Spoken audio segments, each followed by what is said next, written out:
Okay, I mean, and yes, this is something odd and new, or new. Update is reminded you still keep doing the videos on my PS5, but you know, in case the game runs out, you're gonna be something watching something else alone out with it.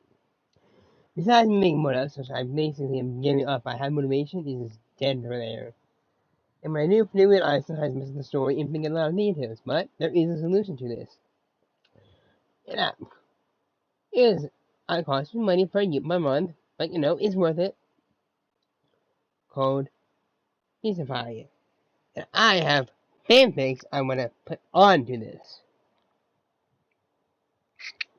The first one is called Millennium. We're gonna do 5 chapters per thing, no matter how long it is. It's an hour, 5 hours, and that for that how many chapters we're doing 5 per thing until the end. Don't worry about these ones. These are not for your eyes. I have more that I want to do.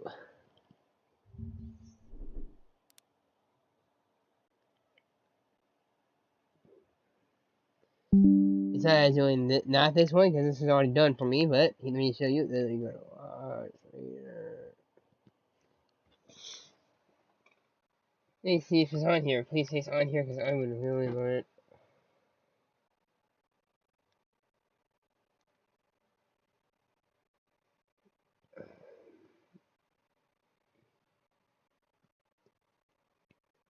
No, but this guy did do a lot of the ones I want to do. He has videos of it, but he doesn't really finish it. But you know,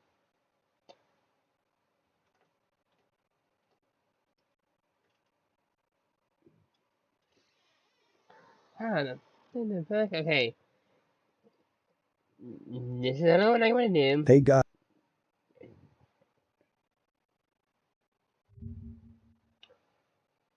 I tried to read. Let's see how the fuck it goes. There's 20 chapters. This is another one we can do. There's also one more I want to do. Okay, there's another one besides that one we're gonna do with. Okay, we're gonna need all these set up right now. Or send these up during this thing. You guys are gonna watch me set this. It may be one of the shorter ones, but you know.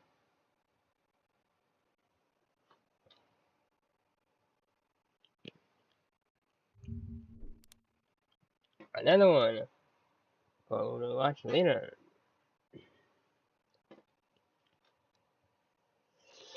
And I will leave instructions below for each one we're doing. Okay, let's see.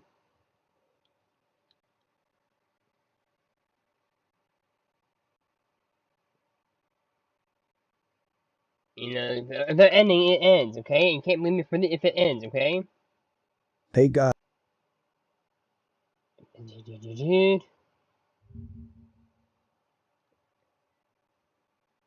Oh my god, that's long. Okay, so 4 chapter one, so it's gonna be pretty slow. Mostly one chapter is...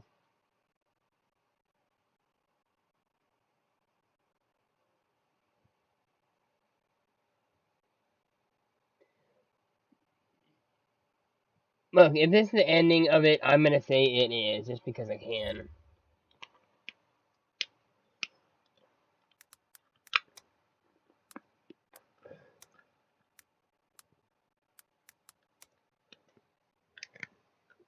Mm-hmm. Hey guys. Yes, and some of these, oh yeah, also some of these might be 18 plus.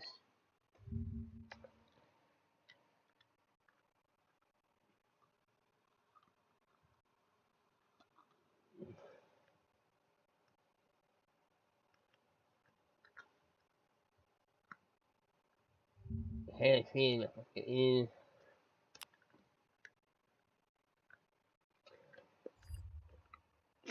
So you guys know all of them. These are the only ones I have right now. We have Blooding, Ara Ara. Okay, this is six paths. No, it's not. It's something else.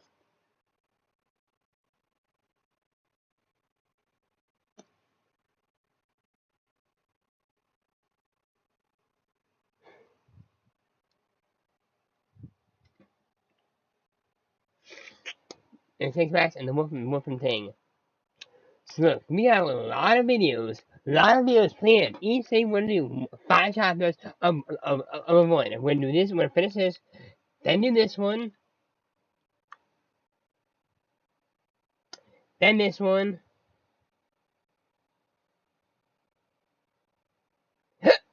then this one. And that I'm gonna hope to find more by the same guy. And so let's continue. I'm gonna mute myself, so you guys better make sure. Also, the description below, make sure to support my Patreon. I'm telling you, one reason I'm doing that is so you guys can make me money. You're not getting any benefits. It's just so you guys can help me make sure I know how to get a real job in my life. I'm gonna go part time, but I'm gonna want to have to get some income from this as well. Okay, mute myself now. Hopefully you enjoyed the video.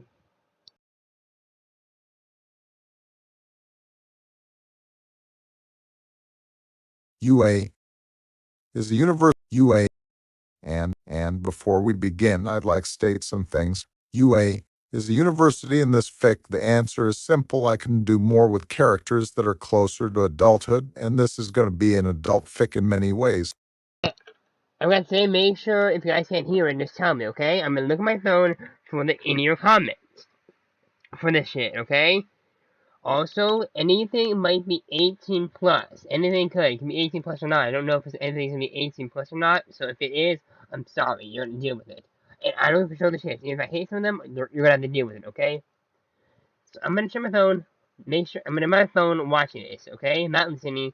So make sure you guys tell me if you hear this shit, okay? Izuku and Inko's relationship is strained, and it will be further explored as the story persists. Izuku will not be going to UA in this fic, nor will he get one for all. I have a very clear idea for what I want Izuku's quirk to be able to do in this story, and I'm sure that you guys could find any number of ways to break it or have suggestions on what Izuku can do with it, but I'm going to ask that you keep those thoughts to yourself so that I can better show you what I have envisioned with Izuku's quirk. And don't worry, it's going to be powerful, and it's going to be amazing. Just not in the first chapter. All right. He placed the cold, wet patch of paper onto his skin and pressed in there tightly for a few seconds. It was something he had done hundreds of times, an act that he had perfected so much that he could do it flawlessly 10,000 times without a single slip-up. He peeled off the paper and examined his handiwork. You can do this. The small caricature of All Might rested on his arm for a few moments before it began to move around, still flexing and smiling like nothing was wrong in the world. A few seconds later, a small fiery endeavor head appeared and began to breathe fire at it. For once, would you two not? Izuku asked his quirk. It happened every time he applied the cheap sticker tattoos he could pick up from the toy store for a yen. Endeavor would always try to start a fight with All Might, and the other pro heroes wouldn't help. Whoa, another UA applicant said. Another person that had come to the bathroom to prepare themselves for the practical exam. He had spiked red hair and just as red eyes, and had punched himself in the face the moment he walked into the bathroom. That's pretty wild, dude. Is that your quirk? Izuku nodded and gave a light smile. He summoned the stickered version of Endeavor, who gave a light pout at not being able to torment All Might anymore. I'm a living mural. Any art that gets put on my skin becomes alive, and I can summon them and kind of control them. Whoa, that beats my hardening by a mile.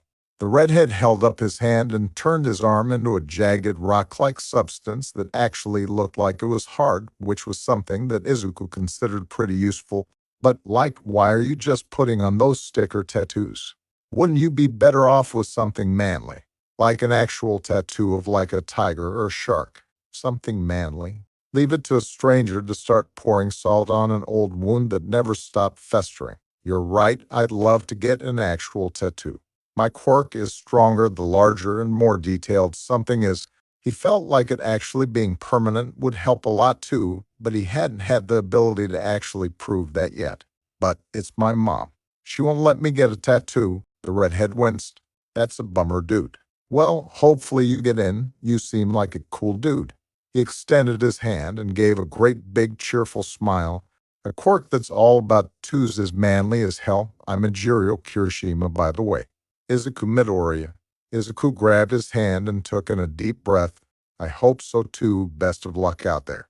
You too, man, and ooh, is that normal? Ijiro pointed towards Izuku's sides where miniature hawks and Maruko were fighting it out. Yep, he let out a long sigh and then smiled. They kind of have a mind of their own. They'll do what I tell them, but they still have their own personalities. Radical. Who the hell still uses that word? So, like, what happens when you wash them off? Do they, like, die? Izuku glanced at the temporary tattoos currently running amok on his body. I have no idea. X. Ever since he had first put on an All Might sticker tattoo during Katsuki's 5th birthday, and it came to life to punch Katsuki in the face, Izuku had known that temporary tattoos weren't strong. They were incredibly weak. A light tap could destroy them, and they could barely even do any damage.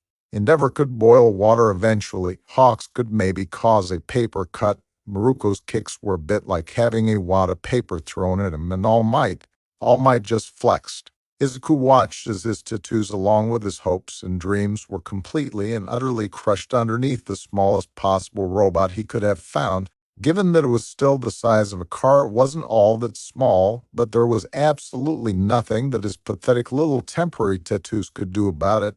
Fuck, Izuku shouted and pulled out a Sharpie from his pants. A desperation move in every sense, he dragged the marker along his extended arm and ended the tip with a sharp-looking arrow.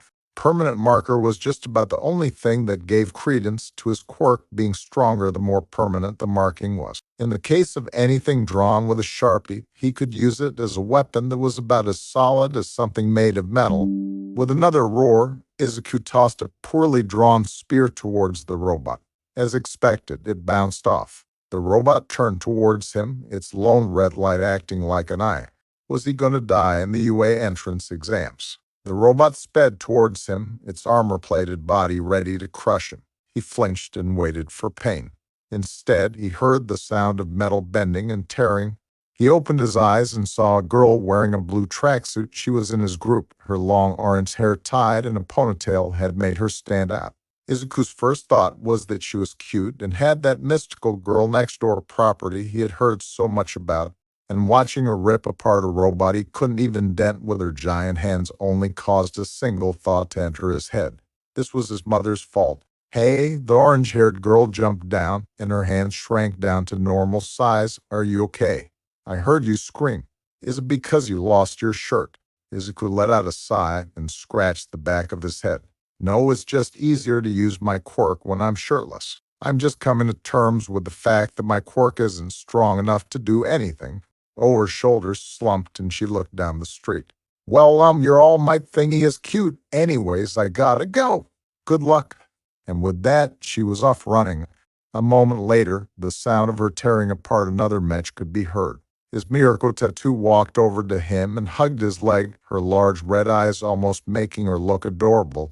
Congrats, I'm gonna wash you last. X. There were a dozen other things he should have done besides go home. He'd just end up being annoyed if he went there and angry, so angry at his mother. He should have gone for a run. He should have gone to the gym. He should have gone over to Katsuki's and watched him gloat about how many robots he destroyed. But part of him wanted to go home. He wanted to get angry at her. And he should be. She was the one to break the promise, not him.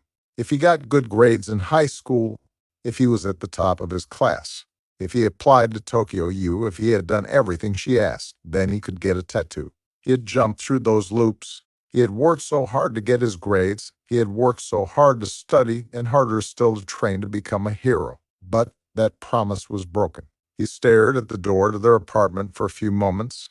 It wasn't too late. He could turn away now and avoid the coming fight. He could go cool off. The doorknob was cold enough to burn.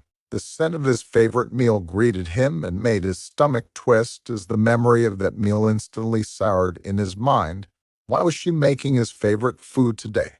Why not last night? Why not tomorrow? But today, the day that he failed to get into UA because she refused to let him get a tattoo, because she broke her promise. He slammed the door behind him, mostly on accident, and took his shoes off. His coupe. His mother popped her head out of the kitchen, but her smile died when she saw him. She wiped her hands on her apron as she looked towards the ground. How'd it go? How do you think? He plopped his shoes off and tried not to yell at her, tried not to blame this all on her. He could understand her not wanting him to get a tattoo at his age. He knew that the laws made it so that minors were prohibited from getting a tattoo, but there were exceptions. He just needed his mother's permission. It was for his quirk that you tried your hardest. She met his eyes again and gave him a big smile. Tried his hardest. How could he try his hardest when he wasn't allowed to use his quirk? He had to use a Sharpie to draw the equivalent of a sharp stick on his arm to get any real results. The stupid sticker tattoos he had were worthless. How the fuck could he try his hardest when she broke her promise? Izuku took in a deep breath and walked past her, his entire body tensing as he ground his teeth. He missed not being so angry all the time.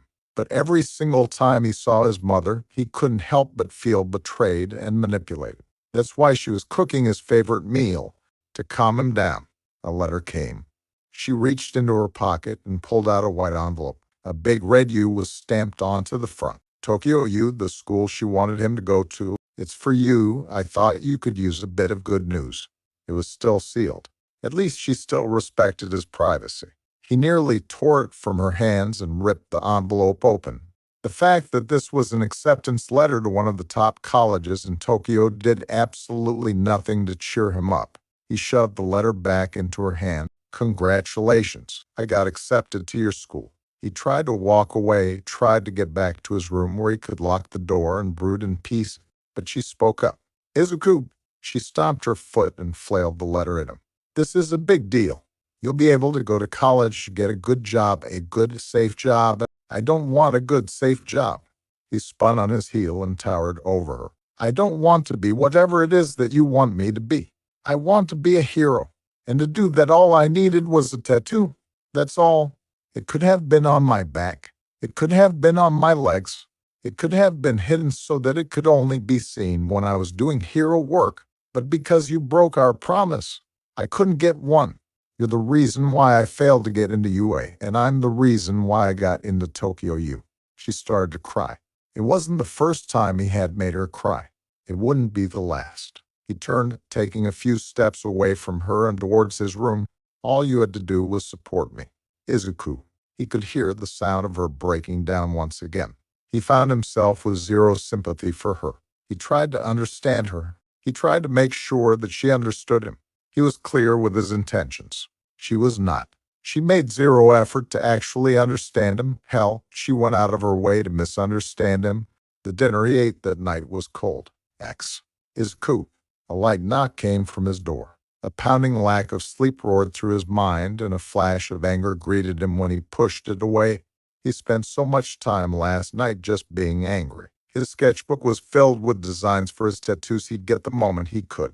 His artistic skill was lacking, which was why he just did rough drafts of what he wanted. He had a plan to get a tattoo, with or without his mother's permission. Once he was 18, he'd be able to travel on his own, and then he could get a tattoo whenever he wanted, which was right now. There was 5 months to save up for a ticket and the cost of the tattoo. A decent part-time job would help. I wanted to wait for this weekend so we could go shopping together, but she trailed off. She always trailed off when she wanted him to feel guilty over something. I left some money in front of your door. Please use it to buy school supplies and some new clothes. You've earned it. And another pause. I love you. He heard his mother shuffle away, and then a few minutes later the apartment door closed. Izuku rushed towards the door and found the Tokyo U envelope just sitting on the ground, bulging with a healthy amount of cash. It wasn't enough for a ticket. And even if he did just keep it, she'd probably ask to see what he'd bought. He might be able to save some of it, though. It was a start, but he might be able to convince someone to give him a tattoo with this money. ch2. Look, kid.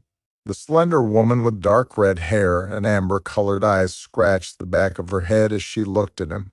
This was the 5th tattoo shop that he had been to today, and it was the 5th one that was about to turn him down.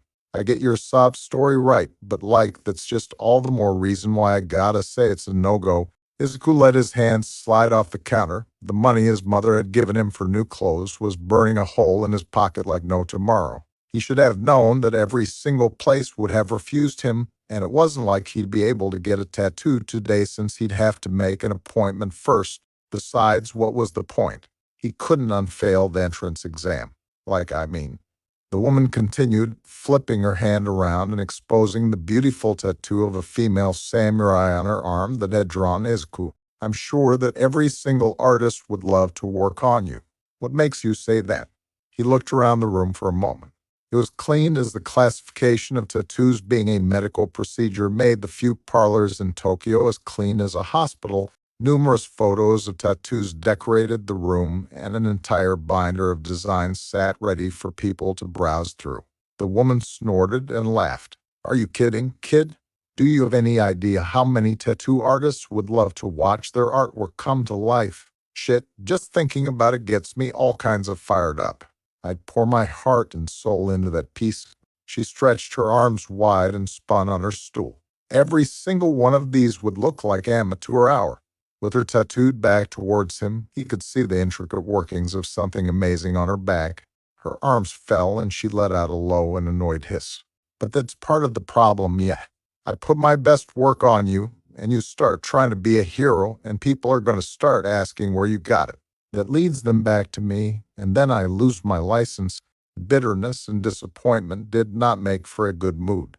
A flash of anger tore through him and made the fact that he hadn't eaten yet send a wave of weakness over him. He nearly stumbled but stood strong. Oh, well, what if I had my mother's permission? I'd consider it, but even with the parents' permission, it's still illegal, you know. But, maybe it'd be fine if you became a hero. She waved her hand and then grabbed one of her cards. But, legit, when you turn 20, show up and I'll give you the biggest deal of the century. Izuku took her card and looked at it for a few moments. There was no way he was going to hold on to this for 2 whole years. Thanks, but do you really not know anyone that would at least be willing to talk? She pouted slightly and kicked her leg against her desk. She gave a light wince and rubbed her knee. Anyone that has a license isn't going to be too keen on risking it. She scratched the back of her head and let out a sigh. I don't really know anyone that would. Another card. Another dead end. Why did everything feel 2 years away at this point? Well, thanks. Oi, a low, hiss-like sound drew Izuku's focus towards the door, and there he saw a devil in a maroon suit. The man's smooth red skin would make him stand out in any crowd. He also had 2 red horns that stuck out several inches from his forehead, black slicked back hair, and a soured look on his face. He looked like a real demon. When it comes to quirks, there was a wide range for what humans could look like. Izuku's homeroom teacher was basically a polar bear, but still this guy just looked terrifying. He had an aura that choked the air with fear. Where the red-skinned man walked forward, hands in his pockets, shoulders slumped forward, and his lower jaw protruding ever so slightly due to the 2 tusk-like teeth. Oi, oi, oi, oi. That was at least 3 too many ois. Izuku took a step back and watched the man for a few seconds. A few of the buttons on his dress shirt were undone, showing off the ink on his chest. A customer. Oh, the woman behind the counter stood back ever so slightly. Who can I help you with anything? The red-skinned man placed both hands onto the desk and took in a deep breath. His voice was like the crackling of coals in the middle of a summer campfire. Maybe. You the artist? Yes, the woman sounded very unsure about her profession. Good. Now then, I have a very important question to ask. The red-skinned man's broad shoulders rose as he took in a deep breath. What inspires you? Hot like for tattoos and shit. Hell, art in general. The red-skinned man placed a fist down onto the table. It almost looked like a beast was trying to be a man with how aggressive he was acting. What do you do when you've lost that inspiration and shit? What gets you excited to do what you do? It's my job. The woman let out a low breath, visibly relaxing for a few seconds. Most of the time, the customer knows what they want, and I just draw that. It doesn't really require inspiration. Okay, but what if that doesn't work? Well then, she shrugged. I take a vacation.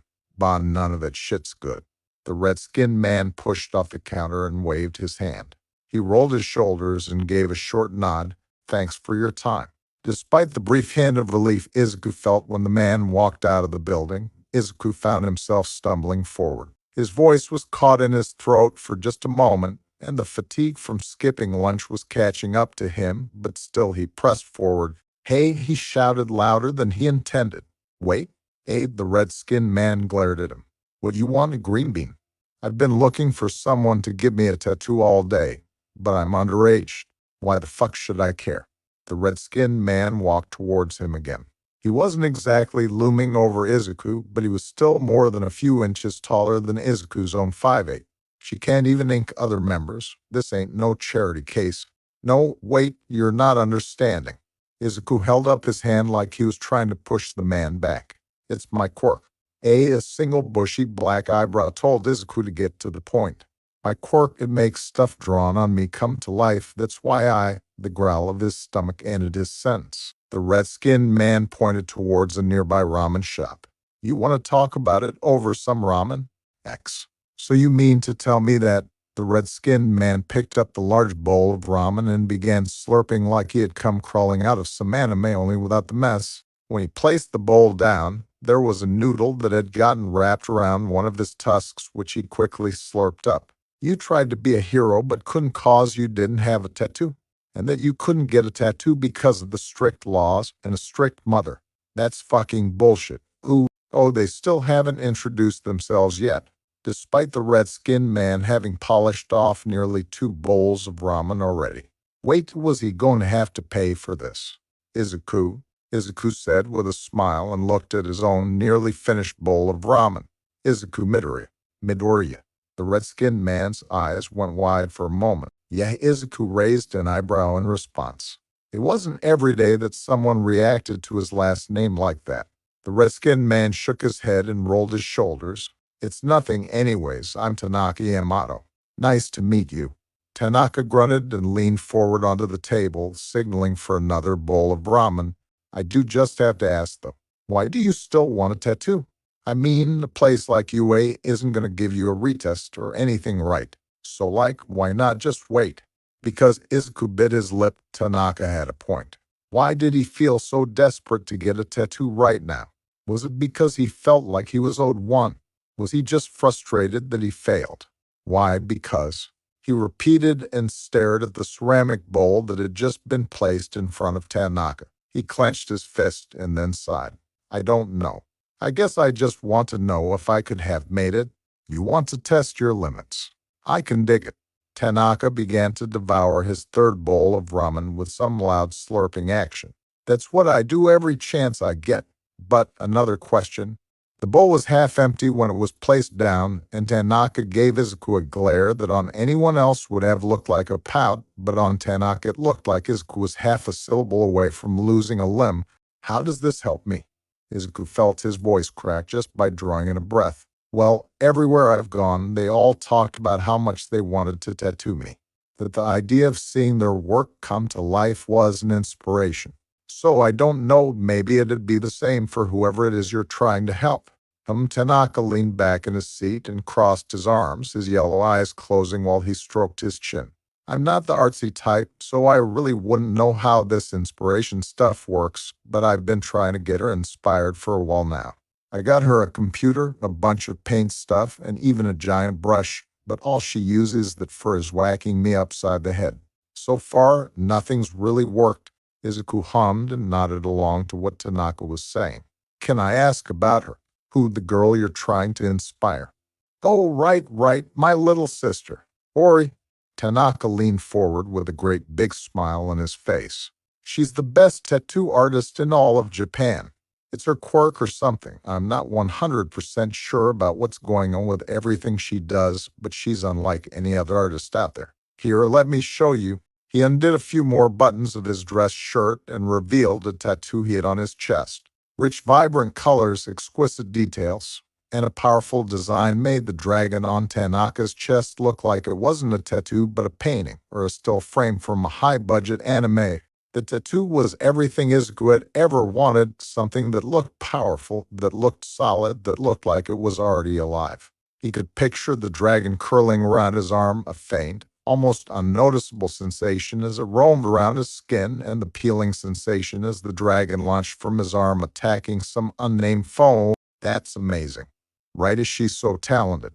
She's inked most of the other guys too, but she put her best work on me, even if my skin isn't exactly easy to work with. Apparently, the dragon is supposed to protect me or something. Tanaka shrugged and buttoned up his shirt once again. There's a big one on my back, too. It's an Oni mask. Tanaka gestured towards his face and gave a toothy smile. Not that I need a mask, am I right? If it helps, you're the nicest Oni I've ever met.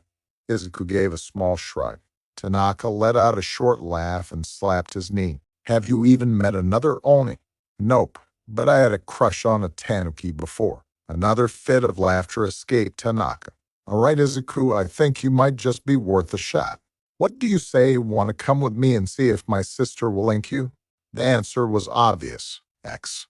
There were several indicators of wealth and power in Tokyo, one of which was using land in an inefficient way, especially in the center of a bustling commercial area. There were few things as inefficient as a traditional Japanese compound, complete with its own patch of forest woven into the concrete jungle that surrounded it. A large high fence that could almost be called a castle wall surrounded much of the compound, with a few buildings reaching 2 or more stories in height. It felt like the time his class went on a field trip to Edo Castle. Only there was one big difference: the people. A thrumming sense of nausea overtook him as he had followed Tanaka halfway across Tokyo into the heart of the Amagi district. The more he looked at Tanaka, the less he looked like a demon, and the more Izuku could see him for what he really was: Yakuza. When Izuku was still little, All Might and the police led what might have been a purging of the former kings of the underworld. After being designated as villains, many Yakuza groups fell. Others simply vanished. There were still a few groups rumored to have survived, closely watched by the police and treated as something of a historic artifact. All right, Izuku. Tanaka placed a red hand on Izuku's shoulder and nodded towards the gate, which had 2 men standing guard in front of it. They were dressed similarly to Tanaka and even had some of his gruff disposition. Or isn't there? Just do me a favor and keep your head down and try not to look too many people in the eye. And if anyone gives you shit, you tell them you're my guest. Oh, good. So you're a higher up? Nah, I'm just the muscle, but they'll still respect me if I say you're for Ori. Why was Ori sounding more and more like some horrific beast he was about to be sacrificed to? Izuku nodded and swallowed his fears. If he ran now, they'd probably chase him. Then he'd be all kinds of screwed. He was just here to see if some crazy Yakuza guy's crazy sister would be crazy enough to give him a tattoo. On the plus side, he could just say that he was kidnapped by the Yakuza and they robbed him and then forced him to get a tattoo. No, he wasn't going to lie like that. If he got a tattoo, he was going to tell his mother that he got it, hopefully willingly. Yo, one of the guys at the door raised a hand.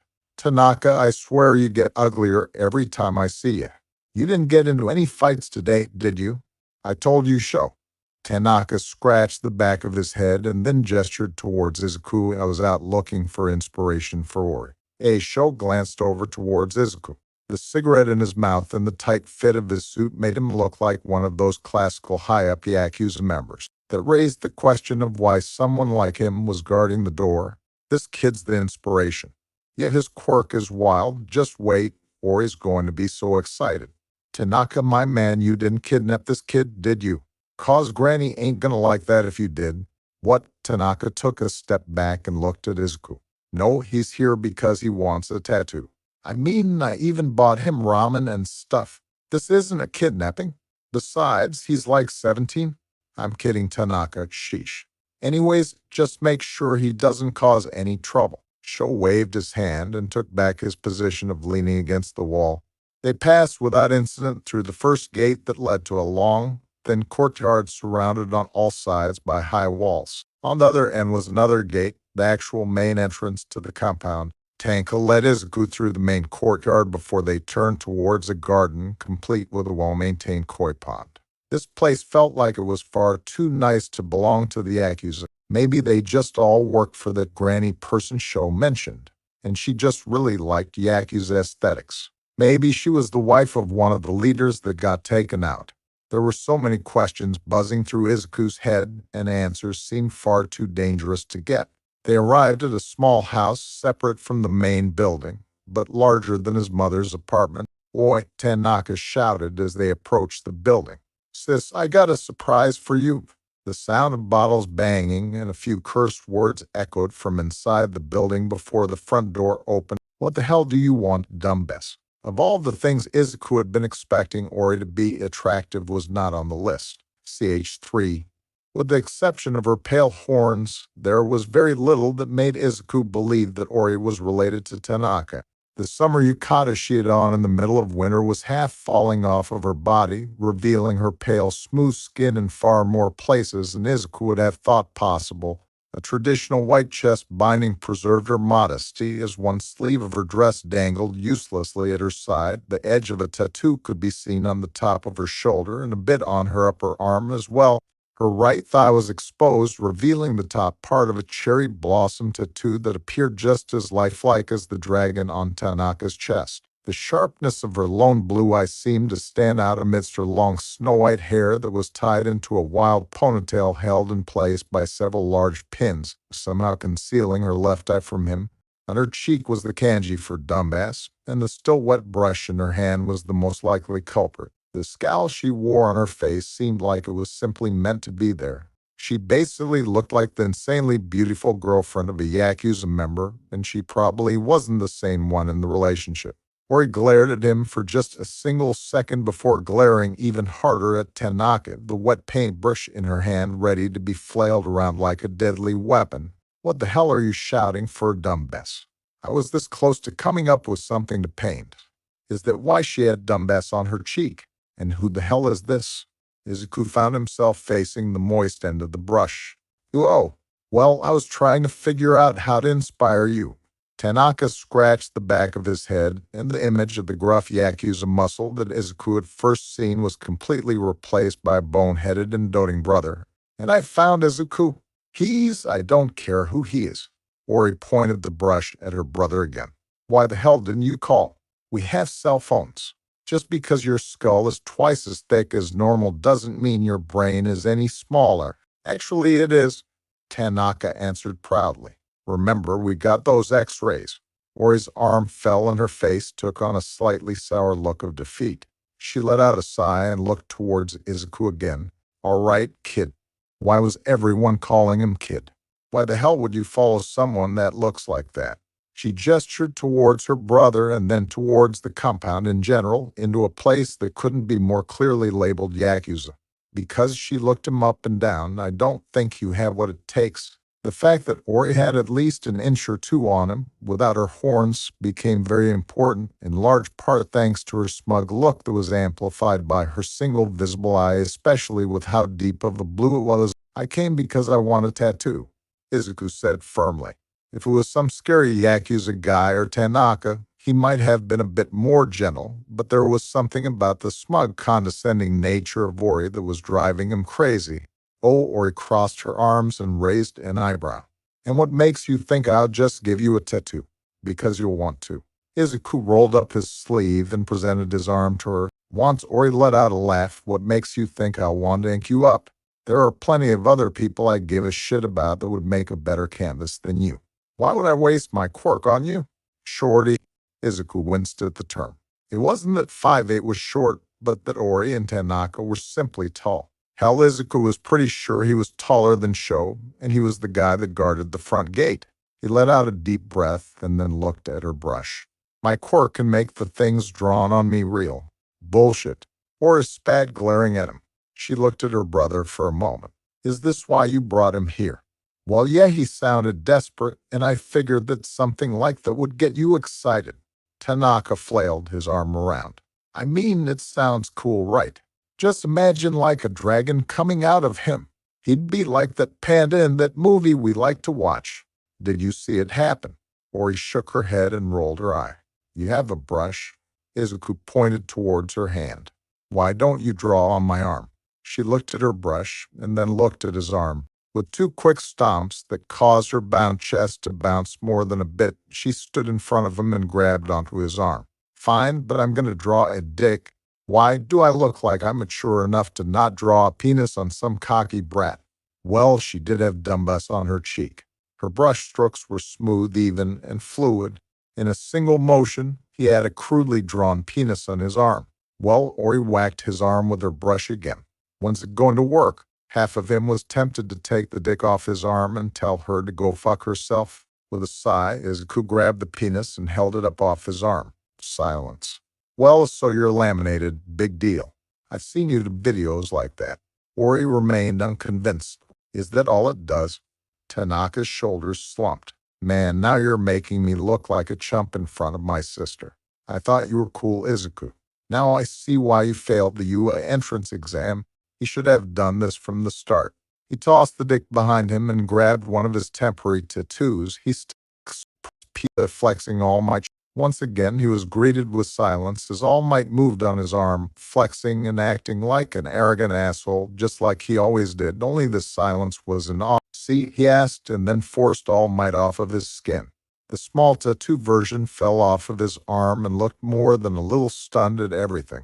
This is what my quirk really does. This is just a crappy temporary tattoo that I put on with my spit, so he's a bit weak. But the better the tattoo is, the stronger they are. Well, he asked, holding his arms out wide. The look on Ori's face told him that while he might not regret working with her, that didn't mean the process was going to be pleasant. Tanaka, she said in a very pleased voice. I'm your great older brother. Now go hang out with the others.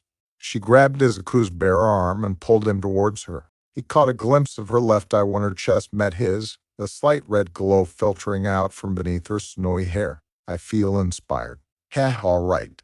Good luck, Izuku. You're going to need it. Luck never was one of Izuku's strong suits. In a whirl of white-haired chaos, Izuku found himself tossed inside that small traditional-style house. He was sent spinning, his coat and then his shirt promptly tossed to the side, and his shoes had somehow come off before he hit the tatami-matted room. The inside of the house looked like it belonged to Ori. Art supplies rested on every piece of furniture, and dozens of empty canvases sat waiting to be used, while many more only had black, angry marks that occasionally looked like cursed words. The door clicked shut, and Izuku turned to see Ori looking at him. She looked hungry. A wide smile dominated her face, distorting the dumbass on her cheek, and the dim light of the room made her red eye all the more apparent. She pulled out the pins in her hair, letting it down before she gathered it up into a ponytail that would stay out of the way that revealed her pointed ears. If it wasn't for the fact that she looked like a Yander character, it might have been erotic. Actually, it was. It was very erotic. Congratulations, little boy. Ori all but purred as she walked over to him, a small needle appearing in her hand. You got what you wanted. You're going to be my canvas. Stop calling me little boy. I'm almost 18. Whatever. She waved her hand at him. I'll call you a man when I feel like it. Now lay down unless you want to be here all night. She paused and gave him a smug smile. I'm sure that's the first time a girl ever said that to you. Despite the fact that she was right, it was still easy to be offended by that. You're kind of a bitch, aren't you? She shrugged again and walked over to the wall where she flipped the light switch off, bathing the room in only what little natural light came from outside. You'll be calling me worse soon enough, but once we're done you'll be thanking me. Why? Because when I use my quirk on someone, several things happen. The glow of her red eye lit up her face and dominated the darkening room as the sun began to set outside. You see, normally it's more painful than a regular tattoo, and the more detail I put into the tattoo, the more painful it is, but it's also brighter, and the boon is greater. Boon? Izuku asked, raising an eyebrow as Ori pressed her hand onto his bare chest. Her push was subtle and barely there, yet it was enough to guide him to the ground. You saw Tanaka's tattoos right. The dragon on his chest protects him, or at least it should. It's hard to tell, but my tattoos are more than just tattoos. The last thing he saw before he flipped onto his back was Ori's eager smile. He had several regrets at the moment, but they all paled to the failure he suffered at UA. And on you, they'll be even more. So you're going to be getting my best work yet? Okay, so can you give me a... He stopped when he felt her straddle his back. You can decide the next one. She leaned forward, her breath against his ear. For now, just be my canvas, and you will not be disappointed. It might have been the virgin in him. It might have been his own indecisiveness on what to ask. It might have been the fact that no matter how bad Ori's personality was, he still thought that she was cute, or it could have simply been the curiosity about what she would produce that led him to nod his head and say yes, a beautiful tattoo, the promise of the second one, and whatever the hell a boon was as well.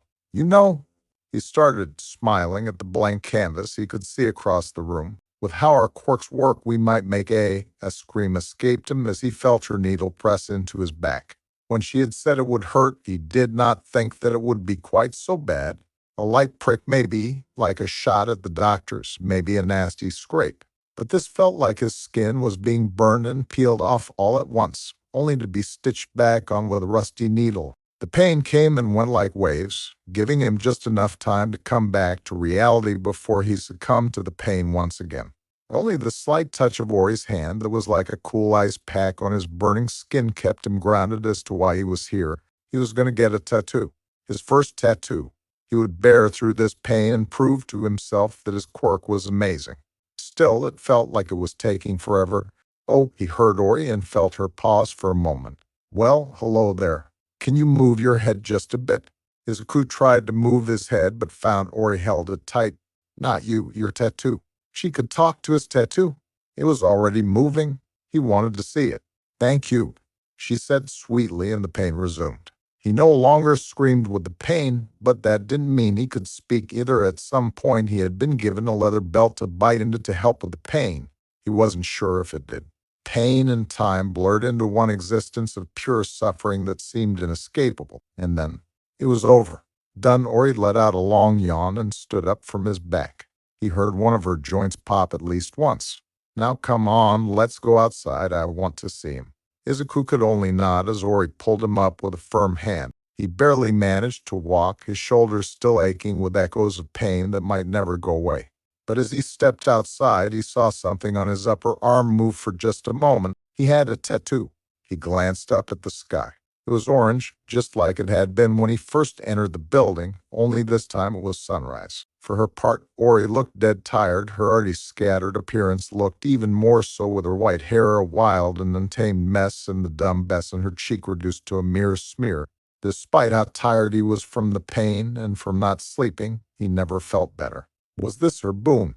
Or was he just so excited to finally be able to do this? Come on out. He nearly felt his arm fall off as a great white fist grabbed onto his shoulder and pulled itself out. Sparks of blue electricity appeared as the creature landed. A massive gorilla stood in front of them, its pale blue skin outlined by a thick black line that looked like a living brush stroke. Even when slouched over, the gorilla was easily over twice Izuku's height and larger than most of those villain bots he couldn't do anything against. But this guy looked like he could rip those bots to shred with ease. As though in agreement, the gorilla pounded on its chest, a sound that boomed like thunder and sent sparks of blue electricity around him, while Ori let out a long stretch as she walked over towards his tattoo. She touched the gorilla with a large smile on her face before she looked back towards him, her red and blue eyes shining in the early morning light. What are you going to name him? Izuku watched for a moment. Did the gorilla recognize Ori as its creator? Were they both the creators? What was his name? Kong. The gorilla shook its head in disgust and made a grunting noise. All right, so it could have opinions. How about Raijin? Ori offered. Raijin nodded, and Raijin was amazing. By the time Izuku got home, he had barely enough energy to crawl into his bed and plug his phone in. At some point last night, it had died. There were countless missed phone calls and texts from his mother. With the last bit of his energy, he managed to text her back. Home safe. Sleep now. He'd deal with her tomorrow. ch4. It took not coming home one night for his mother to lose all trust in him. Instantly she assumed the worst, that he started doing drugs, that he was lying to her, that this was his rebellious phase, that he was hanging out with the wrong crowd, that he was kidnapped, and a dozen other make-believe scenarios that appeared in her head, and any excuse he offered was instantly disregarded as a lie. Because it was. The lie he repeated a dozen times was that he had lost track of time walking around because he was still upset and ended up falling asleep on the train. By the time someone woke him, it was already morning. It sounded logical. It sounded like the most reasonable thing in the world. But his mother refused to believe him. All right. Izuku adjusted the collar of his dress shirt. It felt strange no longer being forced to wear his school uniform, but since he was going to Tokyo U, it was expected that he at least dress the part. Besides, he thought he looked good in a button-down and a set of slacks. On the other hand, his bright red shoes were probably just an interesting fashion statement. I'm going to orientation. He honestly didn't know how much sleep he got last night, as he kept getting woken up by random pains in his body, mostly in the bottom of his feet, sometimes his legs or arms. Nothing too bad, but it was just enough to wake him up. It had been like that for the past couple of days. It wasn't his first day of classes, those weren't for another month, but there was a lot he could get from orientation, like a good dose of pressure in trying to figure out what the hell he wanted to do with his life. It wasn't like UA was the only path to being a hero. There were other avenues he could take. They were just less than ideal. Still, it would have been nice to go to UA. And where are you going afterwards? Inko asked. She moved and adjusted his collar again, somehow making it feel 10 times worse. She stuck out her hand, and his tie floated over towards her. And what about your tie? I don't need to wear a tie, Mom. I could just wear a t-shirt, and it would be fine. It's just orientation. He pushed her hand to the side gently. And I'll probably eat lunch at campus and then come home. Inko narrowed her eyes slightly. She still didn't trust him. Well, okay, but text me if something changes, all right? Especially if you meet some friends there. Ah, my baby's growing up so fast. Inko gave a light gasp, not from her being surprised or anything, but because she thought that was what was cute for moms to do. You might even meet a girl. Izuku rolled his eyes and let out a sigh. That's not going to happen, Mom. Now can I go?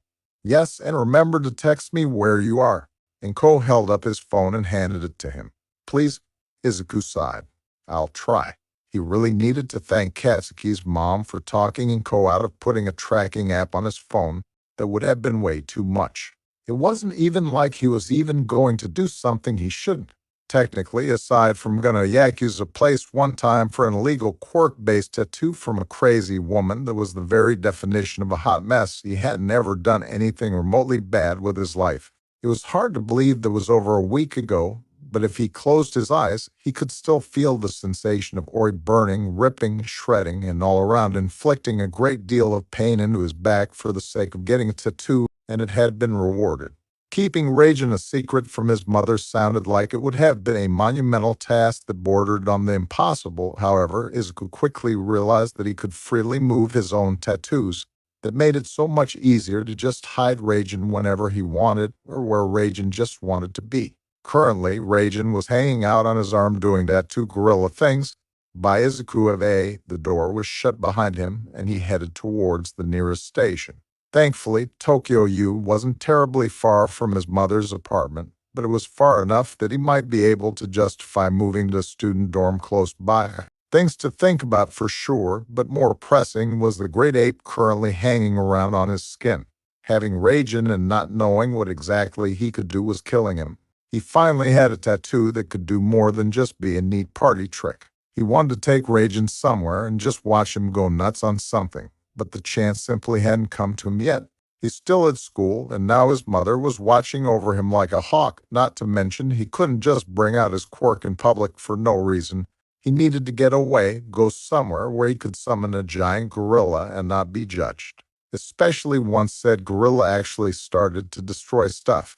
He didn't get to ask Ori about what the lightning was about. Was that just aesthetics?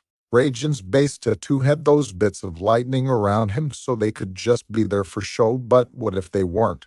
What if Raijin actually had some kind of thunder-based power? How strong was it? What could he do with it? There was something he gleaned from his quirk after getting Raijin, like the connection he felt between him and his tattoos.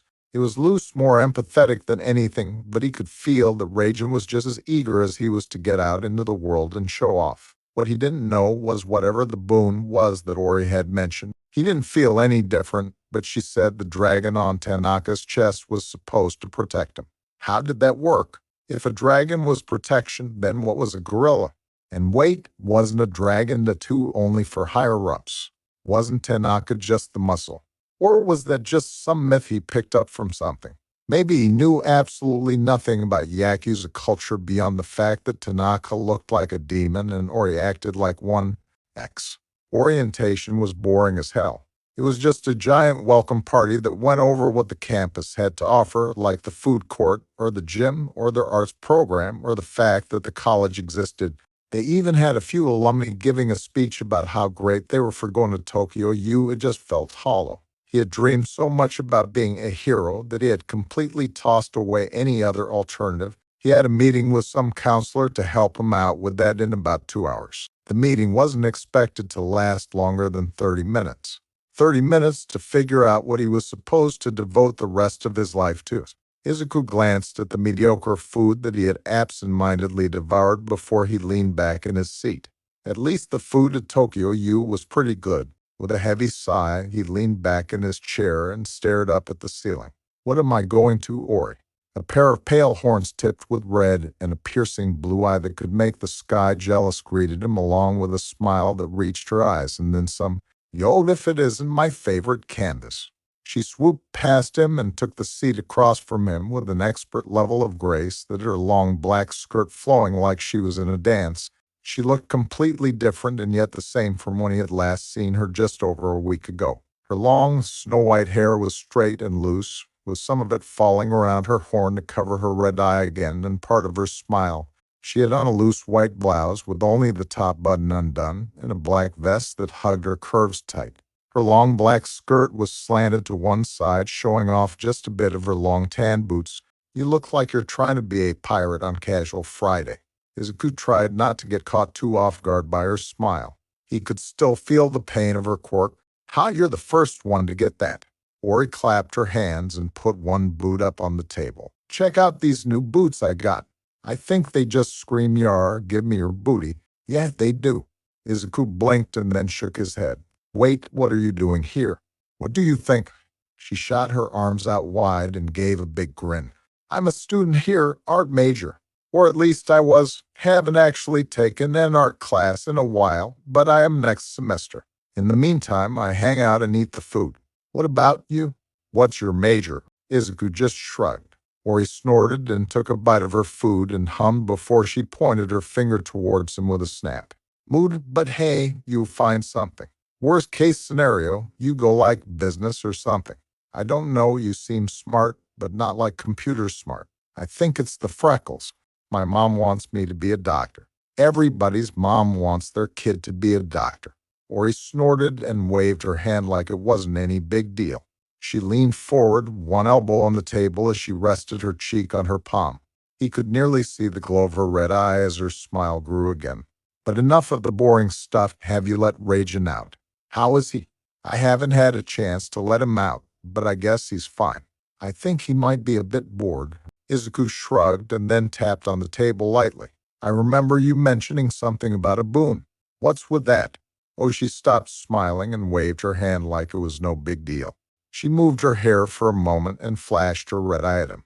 I mean, apparently the tattoos I make with my quirk are more than just tattoos. I told you about my brother's dragon, right? How it protects him. Yeah, you mentioned that. Izuku leaned forward a bit and then glanced around the food court. Honestly, he had no idea how much of this he should be talking about in public, but how? No idea. I should have used a better example. She tapped on her chin and then nodded. Oh, right, you saw it right. The cherry blossom tree on my thigh. Yeah, what did that do? Make me tall. So like, when I was 15, I was jealous that everyone was taller than me, and then one day I went a little crazy and then gave myself a tree tattoo. Right after that, I started growing, and then before I knew it, I was the tallest and bustiest girl in my class. So yeah, cherry blossoms gave me puberty. She finished with a light shrug and then pointed at him. Though I could have also been a late bloomer. There's also the tattoo on my brother's back. It makes him scarier than normal. But he's already pretty scary, so you're telling me it might be useless. More that it might do anything. I'm not even sure what boon a giant lightning gorilla might give. She squinted and looked at a bit of fruit on her plate. Maybe you'll get more out of potassium or something. I dunno, do gorillas eat bananas? Or is that just like a Donkey Kong thing? Izuku could only shrug.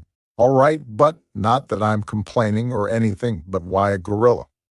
Ori hummed and took another long bite of her food. I honestly don't know, just felt like it. I felt like a giant thunder gorilla would look cool and look even cooler once it popped off your skin. It's hard to argue with the results. Izuku nodded. Raijin was more than impressive on his own. I guess I should think about what I want my next tattoo to be, right? Ori's smile grew and her eye flashed a bright red for a heartbeat. Such an eager canvas you were, Izuku. Well, I'll be happy to ink you up again at some point. But before all that, do you want to see what Raijin can do? Yeah, I'd love to, but I don't know of any place that I can really. He stopped when he saw Ori's already massive smile double in size. She loved to hold knowledge over people's heads, didn't she? You know a place. She nodded. On a scale of 1 to walking into a Yakuza hideout, how dangerous is it? Ooh, an arbitrary 7. Ori shrugged. I mean, it's normally not dangerous or anything. But what do you say? Come on, it'll be fun. It's not like you have anything else to do, right? Izuku opened his mouth to protest, but the smile pulling on his lip and the sensation of rage pounding its chest forced him to stop. He wanted this. Sure, but I'll need an excuse for my mom. Why? Ori looked slightly offended. Because I'm on a short leash ever since I came home after spending the entire night out. Ori blinked. Oh, that's my fault, huh? Well, mostly your fault, I guess. You should have come earlier or something. He spun around the table and sat right next to him. Here, give me your phone. Before he could object, she swiped it from him, opened the camera app, and pushed herself close to him. Come on, smile. He flashed an awkward and forced smile, and Ori took the photo. You suck at smiling. Be more photogenic next time, Izuku. She slid back over to her seat and resumed eating. But there, you can send it to your mom and tell her you're going to hang out with this hottie you met at college. That might actually go over well. It did X. Much like Tanaka had done over a week ago, Ori had led him halfway across Tokyo and into the Amagi district, but this time they didn't go to the compound. Instead, he found himself following her as went into a large warehouse. From the outside, there was nothing but silence, but as they walked through the doors and went down several flights of stairs, Izuku began to feel it, a loud pounding bass that got his blood pumping, the cheer of a crowd, and then the sounds of battle. ch-5.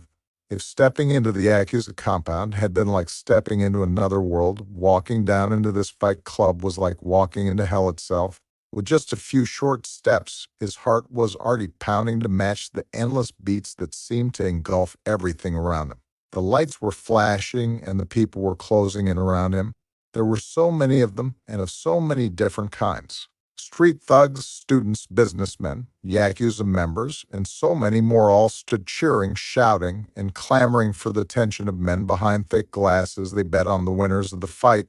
Were it not for Ori's hand wrapped tightly around his wrist, he would have been swallowed up and eaten in this place in a matter of moments. Somehow, Ori managed to navigate this crowd with ease and promptly took Izuku through a locked gate into a more silent area of the underground. He could still feel the pounding of the music, but there was a silence here that could not be ignored. There were more men in suits, a few people that looked like thugs, and more than a few people that looked like they were in the process of counting their teeth. Ori, what are we doing here? Because I don't feel like getting my ass kicked. PFFT. She snorted and let go of his wrist. Have some faith, Izuku. I know what I'm doing. She looked around and bounced on her heels for a moment before her focus snapped towards a slick-looking man that was wearing a pinstripe black and white suit complete with a fedora. Ida. Over here. Ida, who had been staring at them the whole time, pushed himself off the wall and walked over. A katana was strapped to his back, while he carried another one in his hand like it was nothing out of the ordinary. With an overly pleasant smile on his face, Ida gave Ori a slight bow, his free hand going over his heart while his straight black hair swung freely for a moment. Lady Ori, it's good to see you out and about. Sadly, if you're looking for your brother, he's not why I'm here. Ori waved her hand like it was nothing and then pointed towards Izuku. Ida, this is Izuku. Ida's pale green eyes widened as he turned to look at him. So this is the canvas you mentioned. Again, Ida gave a light bow. It's a pleasure to meet you, Izuku. Yeah, Izuku, this is Ida. He's not as creepy as he looks. He's actually really nice for an old guy. Ida gave a slight glare towards Ori. I'm 28. That's nice. Ori bounced on her heels and looked around the area for a moment. Anyways, Ida, can you keep him out of trouble? Ida finished as he gestured towards Izuku with a slight head tilt. It would be my pleasure. Great. Ori clapped her hands and smiled at both of them. Izuku, I'll be right back. I'm just going to see if there's someone here that Raijin can fight and see if we can put you in quicker. I'm so excited. With that, Ori was gone, bouncing down the long concrete hallway and then around a corner with all the confidence of a kid at a playground. It's been a while since I've seen her so excited, Ida muttered in a subdued voice, his head swaying side to side a bit like a puppet. I'm gonna cut. Straight to the edge. With you. Straight to the edge. Was he making a pun? Was it a quirk pun? Why did people make those? Was he supposed to start making tattoo puns now? The slight glint of steel as Ida unsheathed his katana just a hair brought that train of thought crumbling down. Ooh, Izuku held up his hands and blinked. I'm not going to do anything. Oh, I know. The katana was fully sheathed again. Because if you did, you would have the entire might of the Amagi group bearing down upon you. I didn't realize she was that important. Izuku kept his hands up for a moment as he watched Ida's posture relax. Is she like a Yakuza princess? In a way. Ida gave a slight nod. Her family's story is tragic enough. Most of us just want to keep her safe. Something tells me she makes that hard. How observant you are. Ida cracked a smile and glanced down at Izuku. I suppose proper introductions are in order. I am Ida Kuramasa. I'm Tanaka's captain. I'm Izuku Midoriya. Izuku stuck his hand out and met Ida's pale green eyes. It's nice to meet you. This was the second Yakuza he had met that was surprisingly nice, or he didn't count. He still wasn't sure if she was nice or just nice to look at. Izuku. Ida took his hand and leaned in close. Midoriya. Was it? Yep. This was the second time that a Yakuza member had reacted to his name. Is there something wrong with my last name? No, it's perfectly fine. It's just familiar's all, but I'm sure you get that a lot. It's pretty common after all. Ida gave a light chuckle and a smile before taking his hand back. It's not. I was the only one in my school. Izuku raised an eyebrow and stared at Ida for a few seconds. I've never even met another Midoriya. They're more common in Osaka, but that is neither here nor. Ida paused for a moment and shrugged. Actually, I suppose it is there, but most certainly not here. Oh, okay. Izuku glanced around and caught a few more glances of the would-be competitors. He really didn't know what to make of some of them. How many were Yakuza? How many were fighters? How many were both? And where was Ori? Hey, Ida, can I ask you a question? Ida raised a very straight eyebrow and nodded slowly. I'll make my answer as straightforward as possible for you. More straight punts. What caused Ori to lose her inspiration? Tragedy. Ida's smile faded, and he took off his hat for a moment. You might be too young to remember it, but do you recall the great crusade that All Might and the police led against Yakuza that were being designated as villain groups? Izuku nodded. I've heard about it. It happened when I was really little. That's when those three lost their father. 3. Ida gave a slow nod and covered his face with his hat for a moment. I'm sorry, Izuku, but that is not something I have the strength to speak of. And please. A tear slid down Ida's cheek. Do not trouble Ori with your curiosity on this. Izuku swallowed and looked at his feet. Tragedy, huh? And not just once. Ori lost her father around the same time that he did. But Ida said there were 3 of them, yet he'd only seen Ori and Tanaka, and she lost her inspiration 2 years ago. Something happened to the third one. Great, now he was curious about Ori's family history. Maybe he could get it out of Tanaka pretty easily. He seemed pretty open. Wait. Izuku looked around the area again. Shouldn't we be wearing masks or something?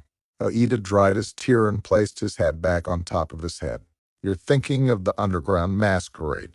That one was based out of Osaka and had a different set of standards than here. Wasn't an underground fight pit just an underground fight pit? I can see it on your face. Ida hummed and smiled. You see, ours is just a bit safer in nearly all regards, and we make more money. How? I'm not at liberty to say. Ida nodded down the hall. Here comes an even more excited Ori. Ida gave another short bow and a wink. I trust everything went well. You bet. Ori grabbed Izuku's hand and pulled him along. Come on, Izuku. I got rage in a match. Thanks for watching over him. Ida, you want to join us. Tempting though that may be, I'm afraid I'm needed elsewhere. Best of luck to you two. Ida gave a short bow and slunk back into the shadows. Wait. Izuku stumbled for a second as Ori came to a dead stop just to look at him. Just raging. Not me. PFFT, please. You don't look like you can actually fight. She gave a laugh and pushed some of her hair back out of the way, revealing her glowing red eye. There's no way I'd risk scarring up my favorite canvas. She gave him a hungry look that really did a great job of making him feel like a piece of meat, or in this case, a hunk of skin. Besides, Ragin qualifies for the heavyweight fights. Heavy? All right, folks. A raspy female voice called out over the speakers. We got a special treat for you tonight. A true heavyweight bout. The cheers flooded over the silence that had once been so prevalent behind the arena. The pounding music stopped and a rumbling took its place. Come on. Ori jumped and grabbed his hand again. This is going to be amazing. Tonight, the champion has returned from the twisted minds of that pink-haired brother and sister duo. The mechanical menace, the unstoppable bot. They arrived at the top floor of the fighting arena. Lights, wires, and cameras were scattered around the place, and a few more Yakuza guards could be seen up here. Across from him, Izuku saw a large pink-haired man and a much smaller pink-haired girl milling about on a platform just like what he was standing on. Below them, the once small arena was expanding, doubling in size as the crowd moved around, climbing up on whatever they could to get a better look at what was about to happen. The sound of metal scraping against the concrete sounded as something emerged from a pathway into the newly expanded arena. The robot looked like one of the villain bots from the entrance exam had gone through a junkyard and suited itself out with more and more gear before painting over it with a slick red paint job. A massive sword of scrap metal was in one hand and a shield of hubcaps and slag in the other, while two more grabby arms awaited anyone that got close. The bot was slightly larger than Ragin was, but looked less sturdy. Introducing the new and improved Gladiator bot. That's right, folks. This baby's even more deadly than the last time he made an appearance. The crowd cheered as Izuku looked down towards the arena where a blonde-haired woman wearing a biker jacket was having a field day. Also, everyone else was crazy here too.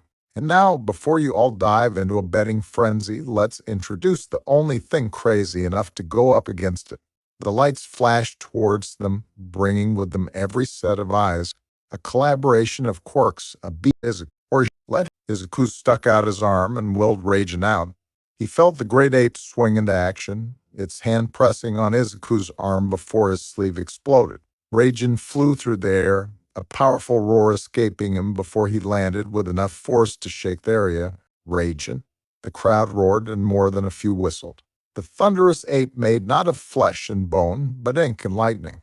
Now then, get ready to place your bets, because this showdown is set to get started at any moment. On the display, a countdown began as the lights outside of the arena began to fade. Izuku looked at what remained of his sleeve. He probably should have taken it off, or at least rolled it up so Ragin wouldn't destroy it. Was there something wrong with leaving from the palm of his hand, or did that monkey just want to show off? Ori was speechless, her glowing red eye quickly becoming brighter as the lights around them went out one by one until only the arena light remained, highlighting Gladiator, Bot, and Ragin. For a few brief moments, it felt like it might be the cover of some B-list action movie with bad CGI, but the roar of the crowd affirmed the reality of the situation. 3, 2, 1, fight. Ragin pounded his chest, and Izuku felt his blood begin to pump as he let out another roar that shook the stadium. Gladiator Bot surged forward, its one massive wheel nearly burning out as it charged, its massive blade and shield at the ready. Sparks flew as the robot swung wide, aiming for a quick victory. Ragin let out a roar like thunder and spun to the side, dodging the blade and letting out a punch that the bot attempted to absorb with its shield. The shield buckled, bent, and warped as a pulse of sparks shot through the bot's arm. With another roar, Ragin leapt towards the sword and brought both fists down onto the broad side of the blade and shattered it. The bot retaliated with a shield slam to the gut, which forced Ragin back. Izuku placed a hand over his stomach. It didn't hurt, but he could still feel that impact. Did he feel what his tattoos felt? That might be his weakness. Gladiator Bot didn't relent and came at Ragin with all four of its bare arms at the ready. A barrage of punches slammed into Ragin's body, and Izuku felt each one like a light tap on his skin. But Ragin must have felt it more. Ragin roared and slammed both arms down onto the bot's back, then grabbed onto one of its arms. With a thick, stubby foot on the bot's chest, Ragin ripped the arm free from its joints, sending wires, sparks, some strange liquid, and gears flying out. But that wasn't enough for Rajan. With another roar of thunder, he grabbed the arm with both hands and smacked Gladiator Bot in the head with it. Sparks went flying from all over the bot as Rajan leapt upon it, his large sparking hands grabbing onto the bot's head. The sound of metal tearing and crunching echoed throughout the arena as Gladiator Bot's 3 remaining limbs tried desperately to remove the great ape from its body. With one last roar, Gladiator Bot's head was torn off, and Rajan had won his first fight. X. It was late by the time Izuku got to his mother's apartment, and he had more than enough prize money in his pocket to do whatever it was that he wanted with it. If he got paid like that once a week, he'd be able to pay his way through college and rent his own apartment. It was so much money, and it was just burning a hole in his pocket, begging to be spent. But on what? A new laptop? A giant meal? Better clothes? There were so many things he could spend the cash on, but so few things he actually wanted to buy. Maybe he should just start saving it for something. What on earth did people do with fat stacks of cash they got from an illegal underground fight club? Drugs and alcohol. Neither one of those sounded appealing to him. Considering how he hung out with the Yakuza twice now, that was probably a good sign. Or something. The only thing he did buy was a new shirt on his way home. Hopefully his mom wouldn't notice. He creaked open the door and was greeted by the sound of a dinner long since cooked, though his stomach wasn't complaining at the idea of cold food. Still, it was a bit on the late side, and he didn't want to talk to his mother for a number of reasons. Maybe he could sneak some and just hide in his room for a bit. Izuku. The chill in his mother's voice caught him off guard. Where were you? She stood in the hallway, bathed in the dull light that came from their kitchen. Her head was down, her entire body looked like she was shaking, and he could see the tear stains on her cheeks. He scratched the back of his head. He almost couldn't look her in the eye, but he did. He glared at her, challenging her. I went to the movies with Ori. I texted you, remember? Oh, I see. Her mother's voice stopped shaking as she looked up at him with a firm sadness in her eyes that piled on guilt. She presented her phone to him, and a video started to play. So this isn't you. Give it up for. The crowd cheered and the phone zoomed in on him holding out his arm, raging. Inko pressed pause as the camera zoomed in on Izuku's face. Same pants, same shoes, same him, same Ori. Different shirt. No use denying it. How'd you get that? That doesn't matter. She stomped her foot on the ground. Why were you there? You want the truth. He shouted and stomped his foot right back at her. The fake gasp of shock she let out wasn't going to stop him. This is your fault. You didn't let me get a tattoo for my quirk. You're why I failed to get into UA. So what did you make me do? He unbuttoned his shirt and willed. And tears began to fall down her cheeks again. Her voice was small, but it was, get out. He didn't need to be told twice. He tossed his phone into the first river he found. Okay, I hope you like this. I want to know if you actually did like this. So let me see, because I can actually make more. Get 6, 10, 6 to 10. Tell me, do you guys love it? So I can make this 1 to 10. Tell me, do you guys love it? Oh, wait.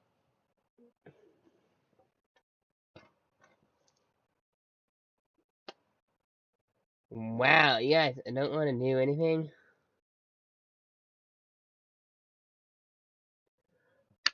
Come on, answer.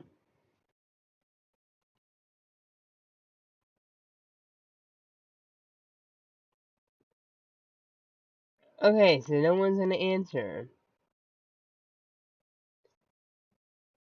Answer if you want this more of this. Want me to continue the stream? Cause this will affect the video. I need to get 4,000 hours of this, make it monetize the video to make money from YouTube.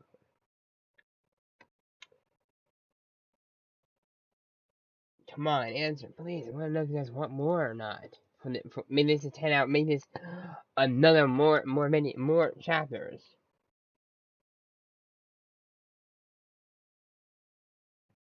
Cause this is already an hour long. I can make this longer. Cause I watched a 3-hour and 11-hour video, but then overall for Dave's.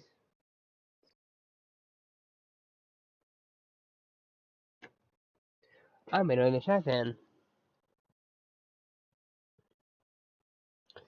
More. Okay, that's decided. You guys are getting more than this. You're getting chapter 6, 1 through 10 now.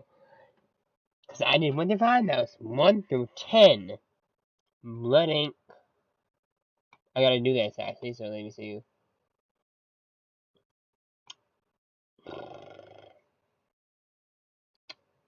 Yes, I do it. Go in here.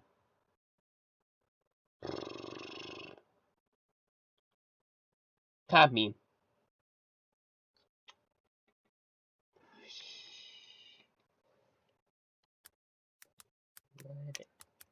Mm.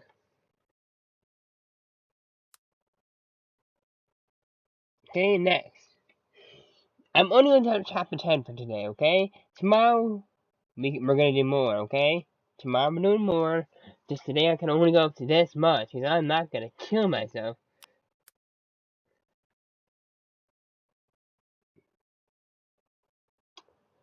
Okay? We'll continue this. Remember, all the things in here, things asking for questions, it's not you guys they're asking questions for. They're doing it because this was before something.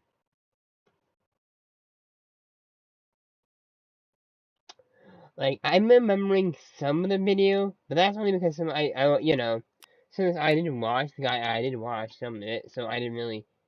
So I know some of them, but he didn't really finish the whole thing, because this thing took more than an hour for that meeting.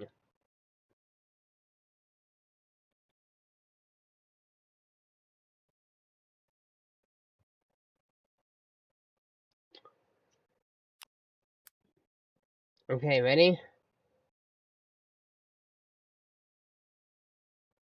Chapter 6, 10 a.m. Izuku stared at the dull red of the alarm clock for a long time. He had been staring at it since it had first turned to 9 an hour ago, but it didn't feel like an hour. He should get up. The hotel he was staying at required people to be out by noon. Not that he had anything to pack. With a dull groan, Izuku sat up in the bed and then immediately flopped down to press his head into his pillow. Everything hurt. He was so tired. He hadn't slept at all last night. He had showered twice, trying to get rid of the itchy uncomfortableness that spread over his entire body, and when that proved fruitless, he spent the rest of the night alternating between crying, screaming into his pillow, turning, and just fuming over what had just happened. This was all her fault. If she hadn't broken her promise, none of this would have happened. But this was fine, too. He didn't need her anymore. It wasn't like she supported his dreams. She only offered support for her dreams. Join a sports club. That'll help him in college. Join a gym. Fit students had better job aspects. Get a tattoo so he could become a hero. Lies and broken promises. Anger spiked and Izuku pushed himself off the mattress. He couldn't lay in bed all day. There were things he needed to do. There was no point going to high school. Finals were over and he was accepted into Tokyo U, and it wasn't like he had any clubs or friends to really make going back appealing. Besides, if his mother was looking for him, that'd be the second place to look. It was why he didn't bother going to Katsuki's place. Their parents were better friends than they actually were, so Mitsuki would probably just snitch on him. Standing, Izuku grabbed his clothes and glared out of the hotel room window as he got dressed. He needed to find a place to stay, something more permanent than a hotel room. But the problem with that was that he was 17 and he'd need to have someone financially back him, normally that'd be a parent or proof of employment. Maybe he could talk to the university into not only giving him a dorm late, but also letting him move in early. Money shouldn't be too hard of a problem. He could, in theory, just go to that fight club again and earn some cash using his quirk. But that was illegal, wasn't it? Betting on fights, quirk-based fights in general, there was a reason it was hidden under a warehouse. Besides, would he even be let in without Ori or Tanaka? Ida might let him in. Actually, he seemed to be a pretty popular contender last night, so he might be able to just walk, and if he somehow introduced them to Raijin first. Izuku sighed and looked at his bare chest for a few seconds. Raijin was currently on his back and asleep. At least one of them got some rest. If I had had you a few weeks ago, things would be so much different. The fight with the robot last night had proved that. It had sealed the fact that he could have been a hero if only he had been given a chance to use his quirk's full potential. If his mother hadn't destroyed his chances, he'd be going to UA. and he wouldn't have gone to that underground fight club. Hell, they wouldn't be fighting. He recessed his forehead against the still cool glass and let out a long sigh before putting on his shirt. It still smelled new from last night, but he'd need more than a single shirt and a pair of pants if he was going to live on his own. His stomach let out a low growl and reminded him of the growing sense of hunger he had been feeling since last night. All right. He finished getting dressed and examined the room one last time. Food, a place to sleep, and figure out how to earn some cash. Again, he was brought back to that underground fight club. It wasn't just that it was easy, there was a bit of exhilaration that brought him back to that spot every time he thought about needing cash. He had been so powerless throughout his entire life that now that he could put up a fight, he wanted more. Was that why he wanted to be a hero? Izuku shook his head and slapped his cheeks. Right now is not the time to think about this. Let's see where. He reached into his pocket for his phone. It wasn't there. Where was it? Other pocket. Did he leave it on the nightstand? Where? Oh, he threw his phone into the river last night. He still wasn't sure if it was smart or stupid. Could he even get a new phone without his mother knowing? Maybe from a different company. With one last look back, he left his hotel room and headed out into Greater Tokyo. There was a lot he needed to do today and less time to do it. But first, food. X. Izuku half stumbled into the first ramen shop he found and promptly ordered the largest bowl he could. Part of him was concerned about his now very limited budget, but his stomach was currently trying to eat that part. The bowl was served and Izuku took a few giant bites of the toppings before slurping up the noodles. Yo, Izuku! A slightly jovial voice brought a hungry Izuku out of his bowl just long enough to see a short orange-haired guy in a suit. He looked familiar. Wait, wasn't this the gate guard for the Yakuza? I've been looking all over for you. Izuku blinked and finished his bite. Why, he blinked again. And how did you find me in the middle of Tokyo? There's like millions of people here. True, but the orange-haired man took a seat next to him without even asking and ordered a bowl. We have our ways. Okay. Izuku turned his attention back to his bowl of ramen. Who are you again? What, you don't remember? I'm Sho, the guy that let you and Tanaka in. I remember that part. I just forgot your name. Sorry. Izuku gave Sho another look and wondered how exactly this guy was a Yakuza member. He wasn't as scary as Tanaka or Ida. He just seemed like some friendly young guy. Well, I remembered yours, Izuku Midori. There was that emphasis on his last name again. And as for why I spent all night looking for you, only to bump into you as you were heading in for ramen, well, the answer is simple. Granny wants to meet you. Granny. Izuku blinked. He heard that name before. Is she the boss or something? Sho gave a small nod. His cool, confident smile was smug as all hell. She didn't tell me why, but she's eager to meet you. And I think I can guess why. Why? Curiosity is one hell of a bait. I think if you want to find out, you'll have to come with me. Sho's attention was instantly stolen by the bowl of ramen that was placed before him. After we eat, of course.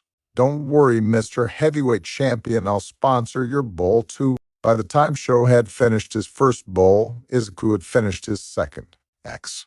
Once again, after a fight with his mother, Izuku found himself entering the Yakuza compound tucked into the heart of the Amagi district. Butterflies filled his stomach as he followed Sho. A few members he never met looked at him with curiosity and a bit of malice in their eyes. Was he in trouble because he won against the match? That was Ori's idea. Was she in trouble? Wasn't she important?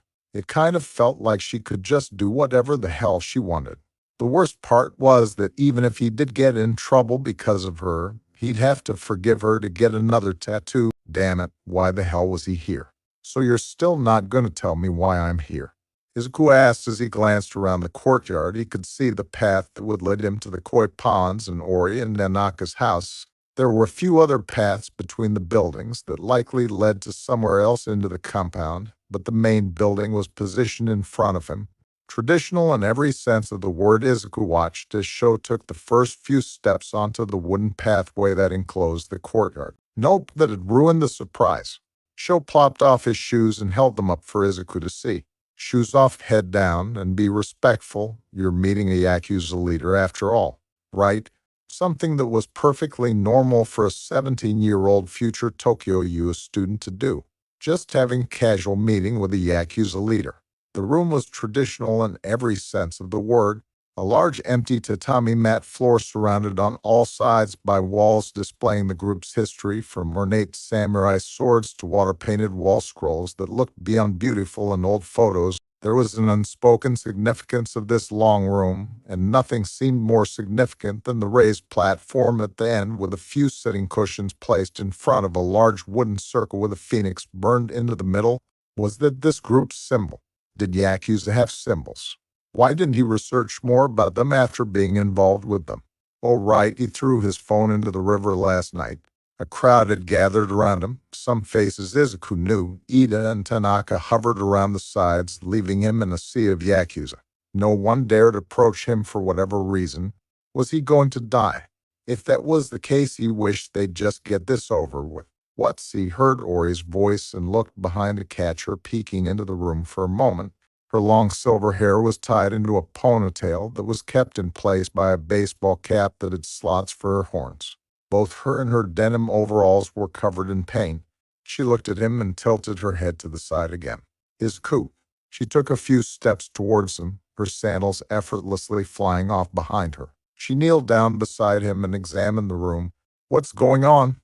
I have no idea. Oh, what'd you do? Well, last night you took me to a fight club and then I won, and then my mom kicked me out last night and I threw my phone in a river. How'd your mom find out? Someone sent her a video. That's weird, but that doesn't explain why an older man stepped in front of them. His kimono was nearly black, and his gray hair still had enough black in it to make his hair look like salt and pepper. His face was firm, dignified, and cleanly shaven, though his skin was a fair bit darker than what Izuku was used to seeing in Japan. The man squatted down in front of Izuku and examined him carefully. After a moment, he smacked his lips. I'm not impressed. Huh? Was he supposed to be impressive? A few snickers came from the other Yakuza members, and Izuku couldn't help but feel this was just some elaborate prank. Whackin'. Ori gave a light giggle. That's mean. Besides, you haven't seen Ragin yet. Whackin shrugged and pressed a finger into Izuku's chest. You and Whackin. A clap drew everyone's attention away from Izuku and Whackin and towards an elderly woman. Get out of the way and stop glaring at everyone. You're giving us a bad name.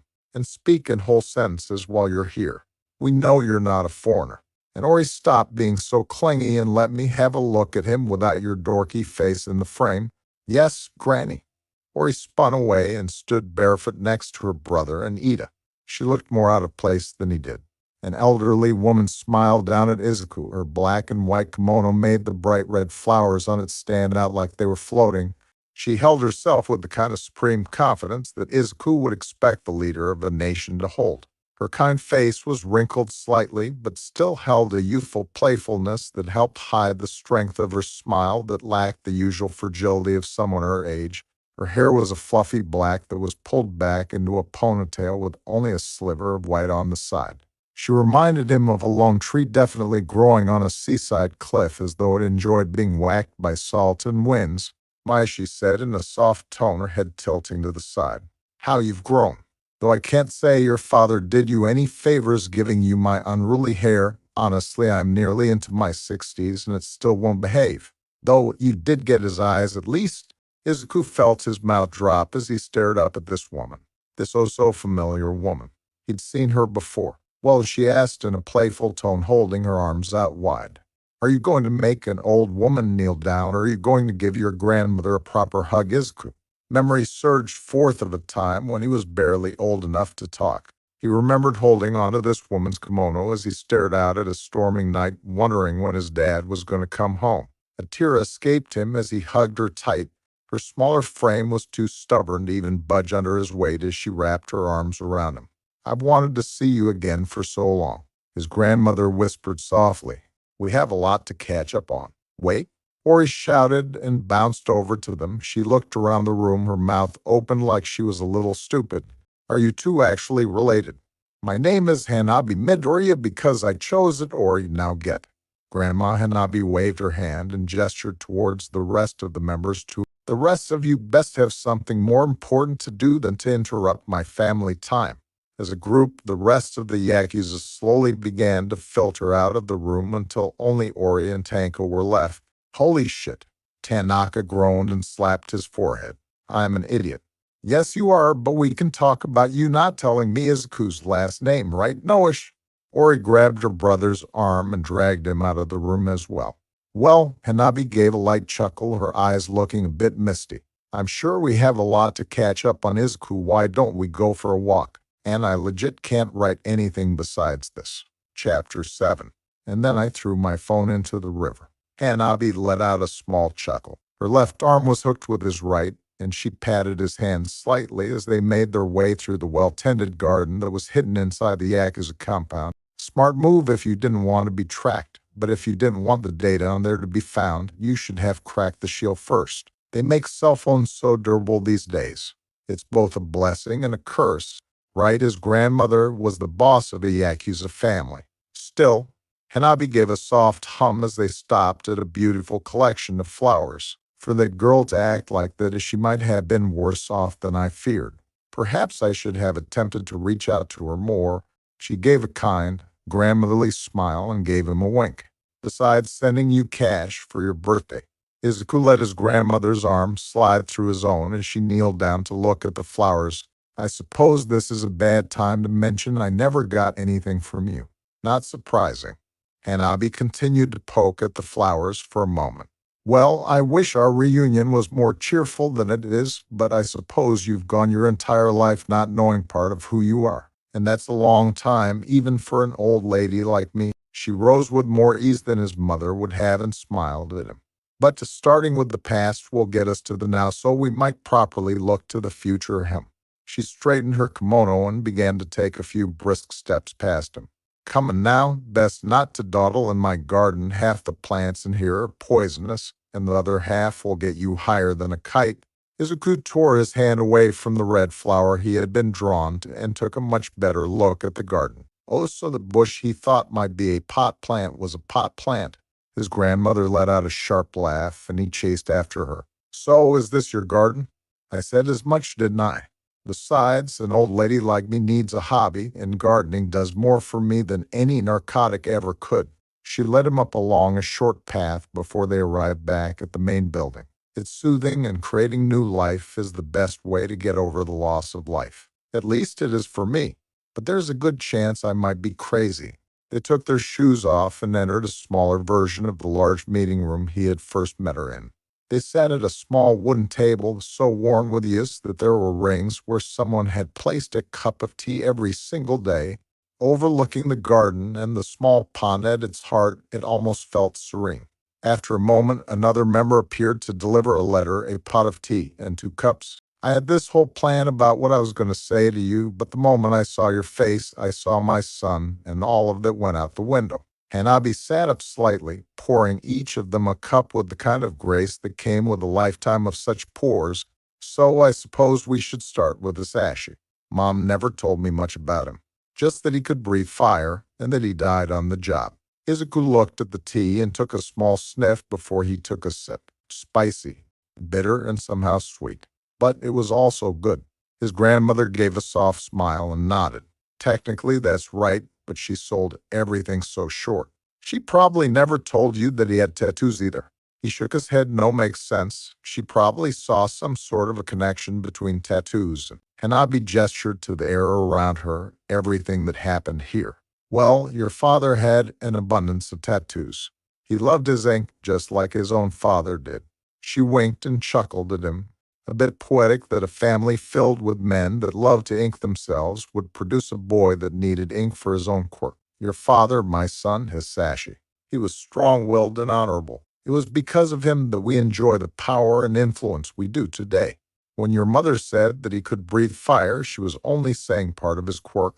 He could set his body on flame and fight like a devil and even regrow a limb, though he only had a chance to regrow a finger once. He earned the nickname Salamander with our numerous enemies at the time.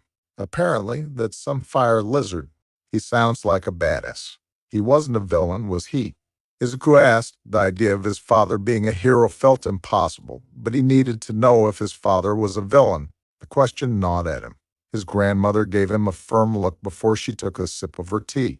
Izuku had never felt so much disappointment radiate off of such a simple gesture. I'll forgive your ignorance, Izuku, but don't think that we're villains. Your father was certainly not. If anything, he was closer to a hero, especially for those close to him. He was a force to be reckoned with, and his only weakness was some green-haired waitress he met by chance. She smiled again and winked. That is until they had a green-haired baby boy that meant the world to him, to me as well. So his father was neither a hero nor a villain. So what did that make him? A Yakuza. Was that better or worse than either of those? So what happened to him? You were so little when it happened, I'm not surprised you don't remember. Hanabi's face fell hard as she winced at whatever painful memory she was recalling. You were 3, maybe 4 at the time. But perhaps you've read about it in your textbooks. A deep, steady sigh escaped her. What do you know about the efforts to purge villainous organizations that All Might spearheaded? Oh, Izuku felt his shoulders slump. That's when Ori and Tanaka lost their father too, right? A short nod. So they died fighting All Might. He muttered mostly to himself. Hanabi let out another sharp laugh. Against him? No, she leaned forward, a vicious smile on her face. Are you ready for a real history lesson? Sure, oh come on, be more excited, Izuku. This is your family history we're talking about. Yes, what? Yes, I want to know about your real history. That's more like it. She took a rather smug sip of her tea and raised a delicate eyebrow at him. What the officials don't want you to know is that there were Yakuza groups that fought alongside the heroes and the police. What? Izuku felt his jaw drop. Why a common enemy? She waved her hand like it was no big deal. You see, for us Yakuza, we thrive when there's order, and likewise, the law is better when we're the main source of unlawfulness. She gave a big cheesy grin. At least that's what this crazy old Yakuza lady thinks. But way back when, 3 Yakuza families banded together with the police and heroes. The Amagi group, the Shai Hasekai, and the Tokyo clan. Today, those are the only 3 Yakuza groups left in Tokyo. Hanabi gave another chuckle. I know it might sound like we were simply taking advantage of the situation, and in a way we were, but there was more to it than that. My husband, that old fart leading the Shai Hasekai, and the brat in charge of the Tokyo clan all agreed that this was something that needed to be done, not just for the good of our own families, but for Tokyo as a whole. What happened? Izuku asked, sitting forward slightly to listen to his grandmother's story better. Who were they fighting against? A man called All for One. He was the Dark Lord of the underworld of the time. Nearly every villainous or criminal enterprise at the time answered to him, so when All Might showed up and started to reduce the crime, the 3 of us decided to switch sides. But even with All Might and police doing the heavy lifting, we still suffered casualties. Hisashi was among them. I think something broke in Ko that day. I could see the heartbreak in her eyes, and I couldn't blame her for wanting to run away. Besides, I had not only my own grief to deal with, I found myself in charge of the Amagi group. I had to guide us and make us stronger, find the gaps in the laws that the police would ignore because it was better to have an organized crime than a chaotic one. A lot of stuff made sense now. Hanabi, Grandma, thank you. Thank you for telling me what happened. Your family, Izuku, and more than that, you're the son of my son. She reached across the table and smiled at him, a kind grandmotherly smile that felt like how freshly baked cookies smelled. If you ever have a question, don't be afraid to ask me. He gave a light shrug. I kind of need a place to stay. Bah! That you do? Don't worry, we have more than a few spare rooms in this place, and I've already told the guards that you're allowed in and out as you please. She pointed a bony finger towards him. So take some time and try to relax. That is, relax as much as one can after getting Ori's attention. No kidding. First time I met her, I spent the entire night almost passing out of pain as she put a tattoo on me. The second time she pulled me to a fight club and I got kicked out of my house. Oh, and this would make a third time. Do me a solid and try not to end the world until I'm dead. She leaned back and pulled out a small pipe from her sleeve. Izuku watched as her thumb ignited into a colorful blue flame before she lit the pipe and took a small puff out of it. So is there anything else you want to know? What should I do about Mom? Hanabi took a long, slow puff of her pipe and looked out towards her garden. I'm a spiteful person, Izuku. Part of me wants me to keep you away from her as long as possible, just like she did to me. But I'm also too old to be thinking that way. My opinion, though, Give it some time. Mull it over. Let her come to you. I'll send Sho out to make sure she knows you're safe. You're pretty wise, Grandma. I better be. I'm old as shit. So I do have one question. She raised an eyebrow and locked eyes with him. Can I still be a hero? I mean, I went to a fight club and he was cut off by his grandmother's laughter. Your family is Yakuza Izuku. The door's open for you, but you're not one of us yet. Besides, there are a bunch of heroes that are members of the Yakuza, some big names too. And there's a lot more that have blood ties with us. Can you tell me who? That'd spoil the fun. When they show up next, I'll introduce you to some members. Maybe. Hanabi shrugged again. Well, if that's all, I'll show you to an empty room and give you a chance to settle in a bit. Then we're going to have a BBQ. She raised an eyebrow and looked him up and down. We'll get you some new clothes tomorrow. What else you need? A direction in life? He asked with a shrug. And a laptop. It'd help with school. Hanabi gave another bubbly laugh, and Izuku felt ready to ease into his life at the Yakuza compound. And Lord drop. Chapter 8 SAE sat as calm as she could in the police car as Sergeant Shio navigated the busy Tokyo streets with practiced ease. His outwardly gruff appearance matched his inwardly gruff attitude in spades. She would have thought that it was just his years that had made him jaded towards everything. But nope, according to his longtime coworkers and other veterans of the force, he was just born that way. Despite her calmness, she couldn't deny the butterflies in her stomach and the bit of bile that had been creeping her way up the back of her throat. Last week, she had been tasked with becoming a liaison with the Amagi group, and to think she'd be put into action so soon, she was thankful that the sergeant hadn't quite retired yet and that she'd have his guidance for a few more weeks or longer if he felt like he was needed. Do you really think they did it? SAE pushed her ashen hair behind her ear and watched their location on the GPS. Sergeant Shio gave her a slight glance before he made a turn off the highway. Among the three remaining Yakuza groups, the Amagi were the calmest and least volatile, thanks to the niche they had found for themselves after the Yakuza purge. They were content to run their casino, fight club, and a few drug smuggling operations that were largely limited to recreational drugs. They also actively maintained a relationship with the police, in large part thanks to several of the previous police chiefs and other high-ranking public officials being gamblers. It was a notable difference compared to the ch1-5 that was on the verge of collapse due to their unwillingness to adapt to the times, or the Tokyo clan that was closer to a group of roving gangs of kids. Those two were walking the edge of being labeled as villainous groups, which would simply spell their doom. That wasn't to say that the Magi was some kind of perfect Yakuza group. They had their own problems. The war for the underworld had taken a heavy toll on them, with nearly all of their notable young members being wiped out, leaving them with an aging base that was getting close to retirement. Sure, there was some new blood among their ranks, but with no heir apparent to take over once Phoenix was gone, the group might simply dissolve. Nah. Shio let out a low growl and made a sharp turn that nearly threw SAE out of her seat. Kidnapping isn't in their MO, and it's not like the kid came for money. It's all risk and no reward. Could be that the kid pissed someone off and ended up in a ditch somewhere. SAE couldn't argue that.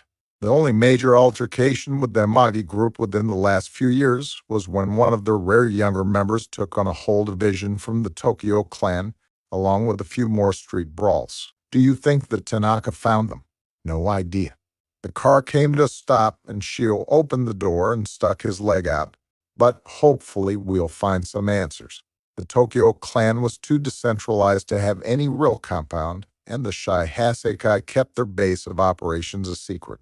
But the Amagi group, apparently 2 police officers could just drive up to it and ring the doorbell. No guard this time.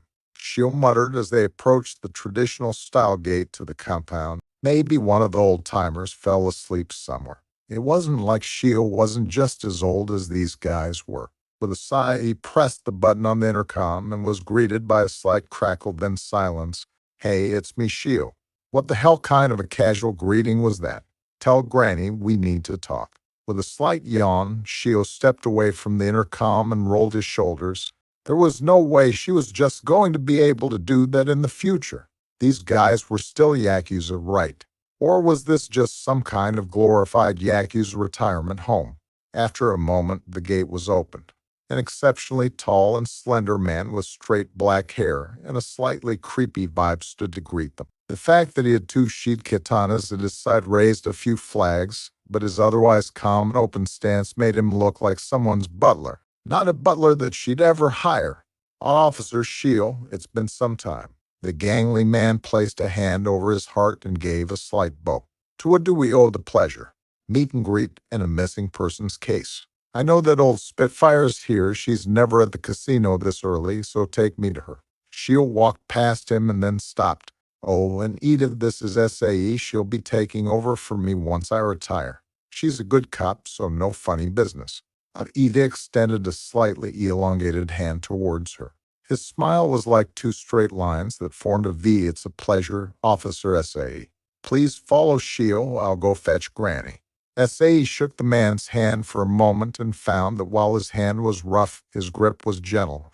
The inside of the Amati compound looked nothing like what she would expect a Yakuza compound to look like. This felt more like some feudal lord's plot of land, or maybe a historic plot of land. Oh my. An elder woman came walking out from one of the side buildings. She was dressed head to toe in a gardening outfit, and she looked like she was shaking with every step. Could this woman even walk without a cane? Shield, dearie, it's been quit the act, Hanabi. I know damn well that you can run a marathon. Oh, come now. The change was instantaneous. The shaking stopped, Hanabi corrected her posture, and her eyes went from the near-blind squinting of an old person to the blinding stare of someone that wanted to know why the fuck they were there. What's the point of being a feeble old woman if I can't act the parts? PFFT, I'll give you old, and that's about it. Shio stuck his hands in his pockets and met Hanabi's glare with one of his own before the two smiled and let out a short laugh. Shio, it is good to see you. How's your wife doing? Good, good. She's made a full recovery. I think I'll be taking her to the casino once she's up to snuff again. Oh, that's good. I always loved taking your money. And I love taking yours. Bribes? What the hell? Were they corrupt? Were they bad cops? Why couldn't she become a hero like her sister? Sergeant Shio, the case. SAE tapped on her badge as though to remind him that they were still cops, even if they weren't dressed like them. Being investigators had its perks. Oh, right, Hanabi, this is SAE Tatsuma. She'll be taking over for me once I retire. That wasn't the case. Please, we both know that you're too stubborn to retire. You'll get bored, lose all your money, and then be back on the force before the new year. Hanabi waved her hand, then glanced towards SAE for a moment. But what's this she said about a case? Right. Shio kicked a stone in the ornate path and planted both hands in his pockets. The thing is, we got a mother that seems to think you kidnapped a kid of hers. So, do you know who Izuku Midoriya is? Hanabi let out a sigh that seemed to age her 20 years before she shook her head and tossed off her mudcake gloves. Honestly, that troublesome daughter-in-law of mine. She called you? Wait, you actually know something about this? Shio asked with genuine shock written all over his face. Of course I do. Hanabi threw her hands up into the air and began to stomp down a side path. Come with me, you two. Hurry, my patience just got shorter than my husband's dick, and he's a corpse. Nearly jumping at the vulgarity of the crass woman, SAE found herself following her through the compound. They broke away from the main building, and she found herself crossing a bridge over a koi pond that led to a standalone home. She glanced toward Shio, who could only shrug in response, but the look on his face told her that this was not normal. Oi, Ori, bring Izuku out here. Now, we're busy. A younger, but no less crass, voice echoed from inside the building, followed by a muffled scream of pain. Oh, come on, Izuku. Be a man. Canvases aren't supposed to. Ori, right now. Hanabi tapped her foot on the ground. Shuffling came from inside the house, and SAE found herself palming the edge of her pistol for just a moment. Her heart was pounding. What was that scream? Were they torturing him in there? A tall woman with snow-white hair and two horns that ended in red tips jumped out of the house. The loose clothes she was wearing were stained with various inks and clung to parts of her body. A glowing red eye glanced towards them before she stopped in front of Hanabi. Who are they? Is Tanaka in trouble? Ori asked, glancing between everyone at least once. And is it really so bad you couldn't let me finish? You know how? I know you want to get back to work, But let these people see Izuku before you two get back at it. Hanabi waved her hand. Oh, was this a relationship thing? A fit boy came stumbling out from the house, his shirtless form partially covered in sweat and his face a deep red. It was a relationship thing.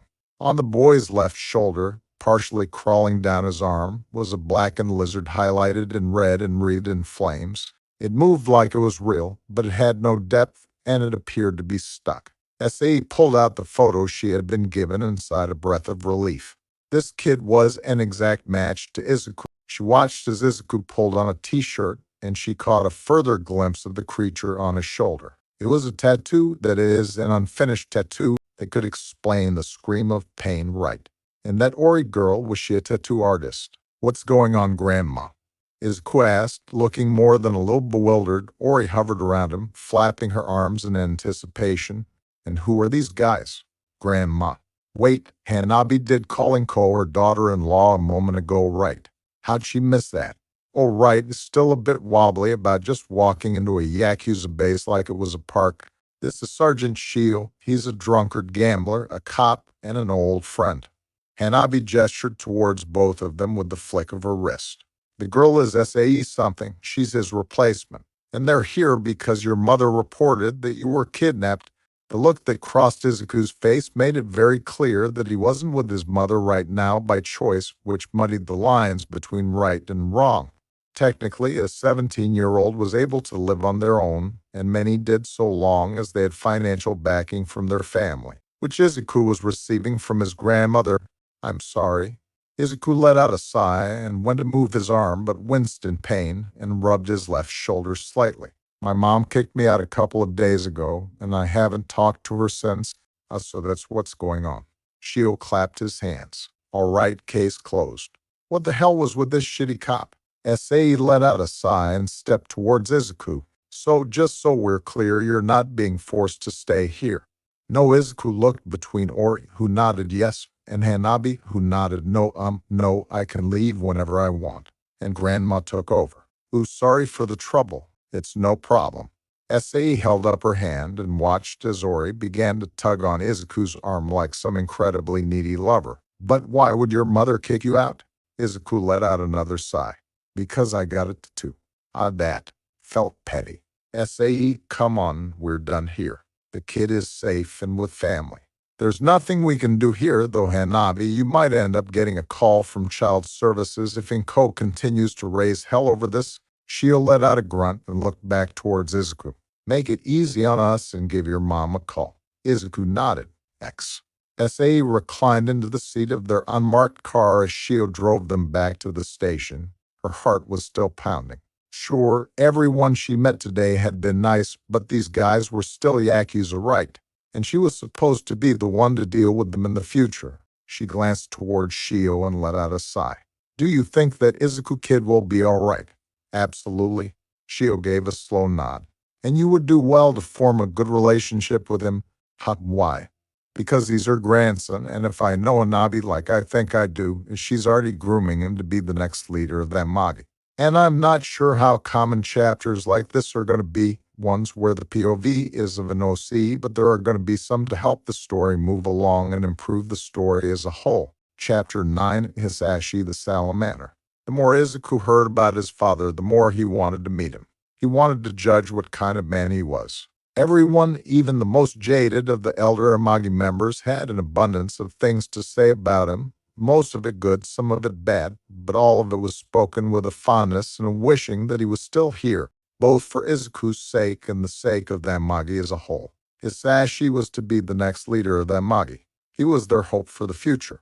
And while Hanabi had done her best and had earned every ounce of respect possible, there was a hushed tone that things would have been better if an entire generation hadn't been wiped out, and none spoke louder on this than Hanabi herself. A sharp pain on his right arm brought him out of his thoughts with a hiss. He glanced towards Ori, who was completely absorbed into the work of art she was tearing into his arm, and that's what it really was, a tearing. Ori's quirk functioned by slicing bits of flesh with a knife or a needle and then replacing it with the color she wanted and then burning it back into place. The pain was like getting a paper cut from a lemon and then cauterizing the wound with a fire poker. She had claimed his entire right arm for her next project on him, an entire sleeve made up of dozens of smaller tattoos to make some kind of a flowing piece of art. Right now she was etching an orchid into his upper arm with beautiful crystalline water pouring out of it. Power-wise, he had no idea how practical it would be. But Ori was passionate about it, and that would make it powerful in its own right. Probably. The way their quirks intermingled with each other was beautiful, chaotic, and terrifying. Izuku took a breath and stared out into the koi pond that served as Ori's and Tanaka's yard. The large multicolored fish swam peacefully in the dark pool of water with a few plants either floating or sticking out of the water. A creature dove into the ground, creating a mound of animated dirt that looked like it came out of a painting, and then moved along the ground, headed right towards them. The trail of dirt behind it quickly faded to its original undistributed form. The moving dirt was completely unfazed by the wooden bridge that crossed the pond. With a pop like the crackling of a fireplace, a blackened figure leaped from the animated dirt and then back into the ground. The ground bubbled in front of them for a moment before out crawled his newest tattoo, far smaller than Raijin and even smaller than Izuku himself, with 6 stubby legs and a burnt black body that was highlighted by red that oozed heat. The salamander looked at him with a wide, derpy smile, with its orange flame tongue flopped out of its mouth, dripping sizzling orange lava onto the ground. Its thick, heavy tail slapped the ground with enough force to make the rocks around it jump. "I know what you want to call him," Ori said in a soft voice, not once tearing her eyes off of his arm, her needle still ripping apart his arm piece by piece. He was made with a name after all. You just need to give it to him. I know. But should I? Won't that be weird? I mean, he was dead, wasn't he? Wouldn't that be strange? Nope, but not weird. Izuku sighed and then smiled at the salamander, who tilted its large flat head at him and panted like an overly excited dog. "You want to be called Hisashi, don't you?" The tail slapping on the ground doubled in speed, and Hisashi crawled forward, climbing up onto Izuku before he merged with his arm and moved his way up towards his left shoulder, where he took his resting position and turned into an inanimate tattoo. The choice to get a salamander was one born of sentiment and desire. He wanted something to remember the man he knew nothing about. He wanted the connection between this place that his mother had been hell-bent on erasing. He still needed to call her. It had been over a day since those cops had come looking for him. The rage he felt at her actions had nearly driven him up a wall. What kind of logic was it that she kicks him out and then calls that he was kidnapped? What was her goal? To get him back. To punish his grandmother. He didn't understand. "Can we take a break?" Izuku asked. He looked towards his shirt and the cell phone that rested on top of him. The phone was new, just like the laptop and clothes his grandmother had purchased for him during a shopping trip. Apparently, even if his grandma ran the Yakuza, the idea of him going to Tokyo U filled her with the kind of pride that just made her want to spoil him. One sec. Ori continued to etch a tattoo into his arm with a wide, frantic smile on her face. There was a good chance that she would continue to aimlessly add bits to his arm until one or both of them fell asleep. The concentrated look on her face and the way her hair fluttered in the wind reminded him that she was probably the prettiest girl he ever talked to, and also the craziest. "Or," he half whined, "I need to call my mom." Yeah, just one more little, and done." She jumped up and tapped on the first addition to his right arm. "There, it's so awesome watching the water flow like that. Seriously, why is your quirk so cool? I just want to doodle on you all day." She jumped and spun out onto the pathway. Her black sweater was long enough that it completely covered her short shorts, making it look like she was running around without pants. "But I should probably get things ready for class. See ya." Yeah, Izuku watched her sprint back inside her house before he stood and glanced at his phone again. When was the last time he had to hand dial his mother's number? Ever since he had gotten his first phone, she had simply been Mom and his phone, his first contact. With a sigh, he dialed her number and walked along the wooden walkway as he let the sounds of the compound overtake him. The first ring brought with it a calmness that he welcomed with open arms. This was just a check-in. That's all it was. He was old enough that he had no real power over him. Any attempt to force him back with her would be bogged down in courts long enough for him to be an adult. "Hello?"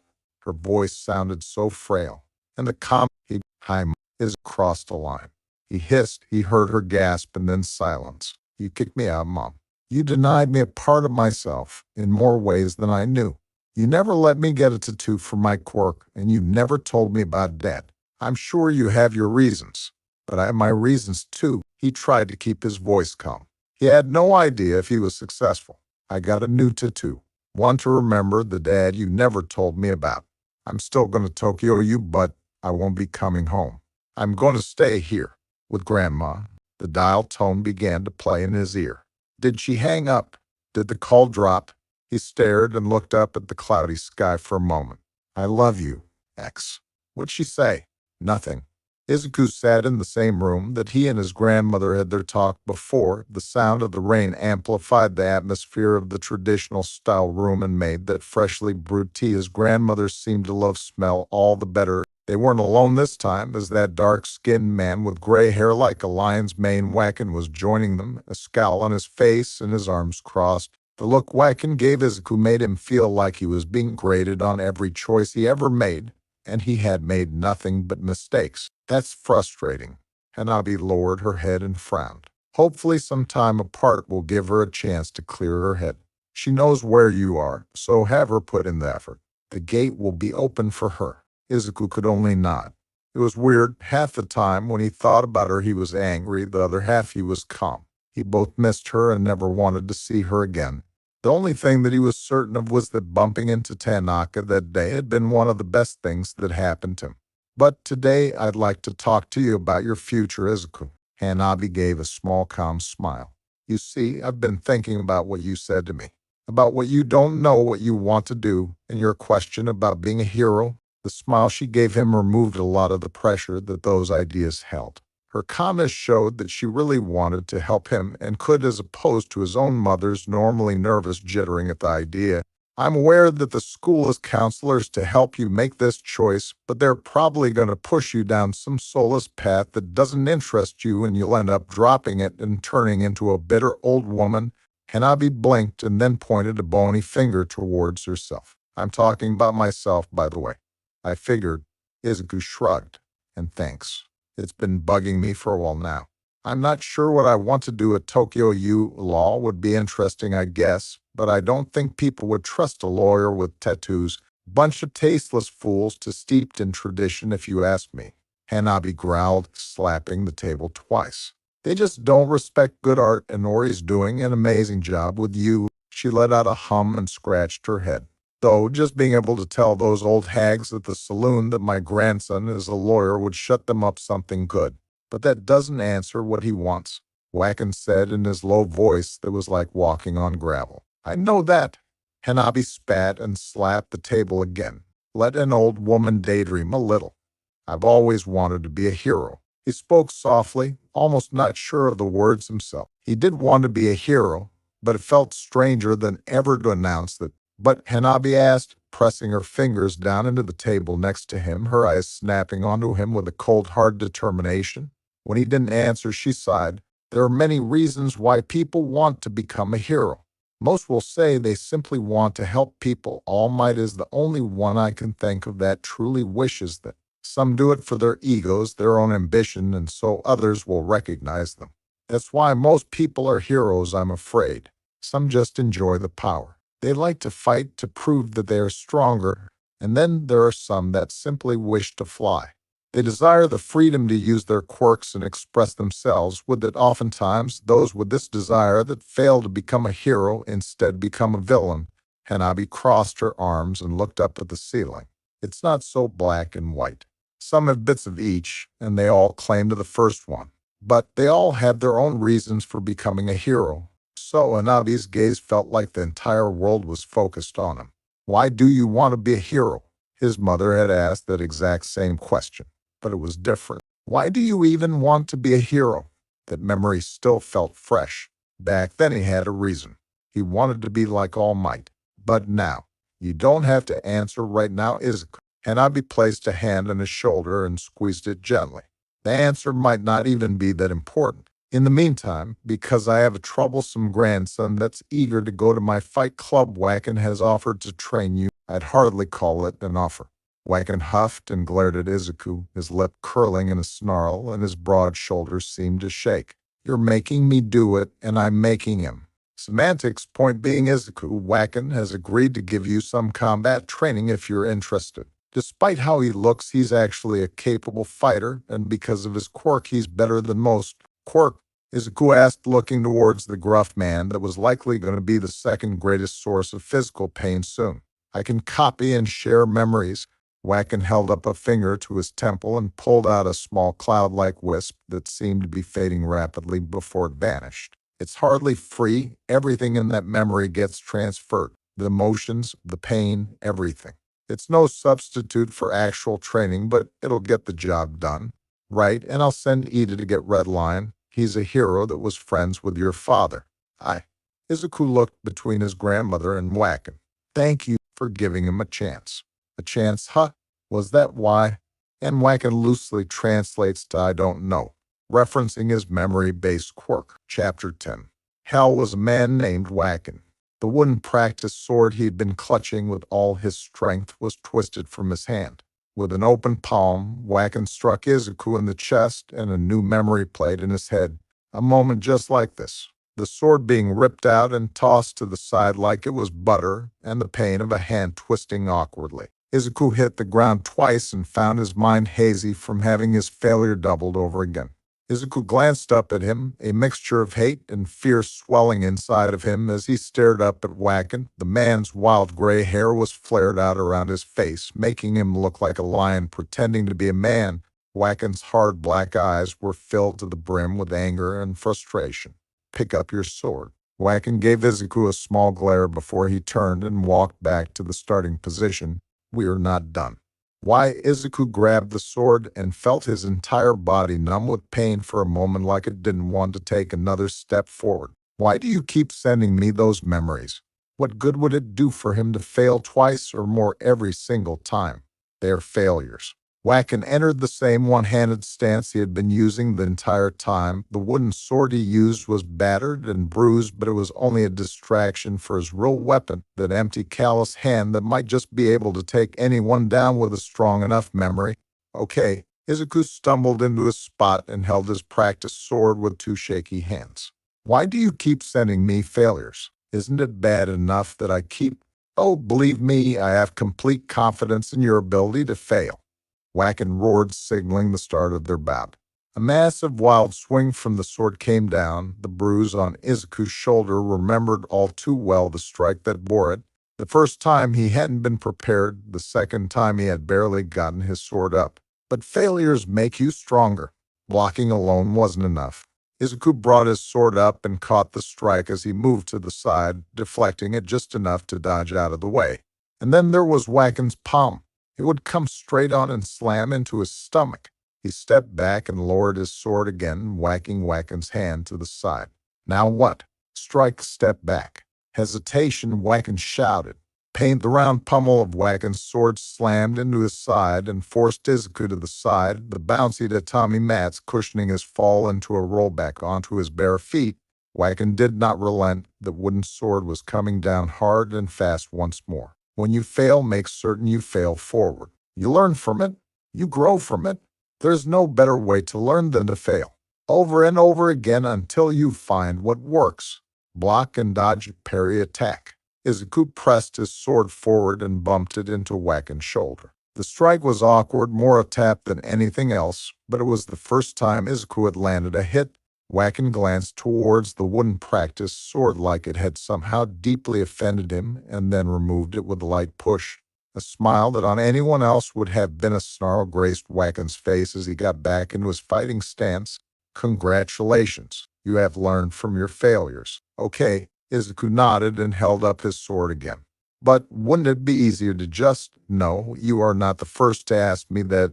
Wacken struck, and this time Izuku blocked and pushed him back. Skills and technique, things that are earned through failures. Even with natural talent, you fail and fail and fail until you learn. Then you fail some more and learn some more. Wacken struck again, this hit once again striking Izuku's blade with enough force to wrench it from his hands. A hand grabbed Izuku's head, and he felt a new memory flood into him. A phantom strike to the hand followed by a kick to the stomach. Every failure I have given you has been their last failure. The final failure before they succeeded and learned. Wacken stomped over to the discarded sword and then tossed it back towards Izuku. With me, you will fail twice as fast and learn even faster. But why can't I use my quirk? Fool, Wacken scuffed and glared towards Izuku. Do you know what the difference is between a criminal and a villain? Izuku felt his entire body blush as he had forgotten for a moment that he was being trained by a criminal. I'm not a villain. I never said you were. Wacken gave a long enough and rested both hands on his sword for a moment while eyeing Izuku. Nor should you think of us as such. We have honor, and so did your father. But do you know what makes a villain a villain? Using a quirk to commit a crime, cause destruction, or just do evil? He half muttered. Despite knowing the answer, he couldn't help but feel like he was wrong. That's correct. Of those three, most law enforcement and heroes only care about the last two. Destroying things is probably the one you'll get hit with the hardest, though being evil is different. Unfortunately for you, you have a large flashy quirk that can easily be used for destruction. Besides, if your giant monkey is off fighting, your body would be defenseless, won't it? Izuku nodded. A lot of what Wacken was saying made sense. Good now then. Back to the matter at hand. Wacken held up his sword once more, and Izuku felt the bruises in his body whine. Are you ready to fail? He held up his sword, gripping it in both hands. Yes, then you are ready to learn.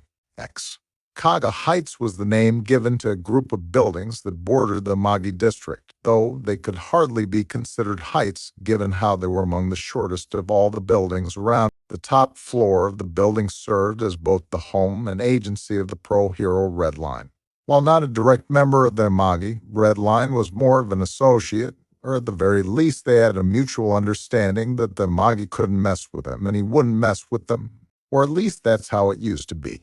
A few years ago, Red Line stumbled into the casino and quickly accrued a large debt, and a hero in debt was a valuable asset for the Magi. Ida glanced up towards the top of the slightly pink building that stood out like a sore thumb from its surroundings. It had been a while since Red Lion had done anything of note besides showing up to the casino, losing his money, and stumbling home drunk. The old hero was probably one close call away from retiring. Honestly, Ida had no idea why Granny wanted to talk to him, but if Granny said jump, he'd ask how high. He hummed and tapped his sheathed sword on his shoulder before making his way into the building. I'm sure Granny has a plan for him, just like she did with Izuku. You want me to come with you? Tanaka asked, bouncing on the balls of his feet. Like always, he seemed to draw attention with his bright red skin. Sure, most people were polite, but it was hard not to notice the large, well-dressed man that looked like a demon. I'm not sure why you even followed me to begin with. Ida gave a slight chuckle and tilted his head back towards Tanaka. Having Tanaka around all but guaranteed a fight, but it also guaranteed a victory. But no, stay here. Oh, in case he tries to run. Got it? Tanaka took a wide stance, one that was ready to spring in any direction at a moment's notice or fall on his ass. Ida could only smile and nod before he headed into the building. Red Line's agency was on the top floor, and the building had just enough floors to require an elevator.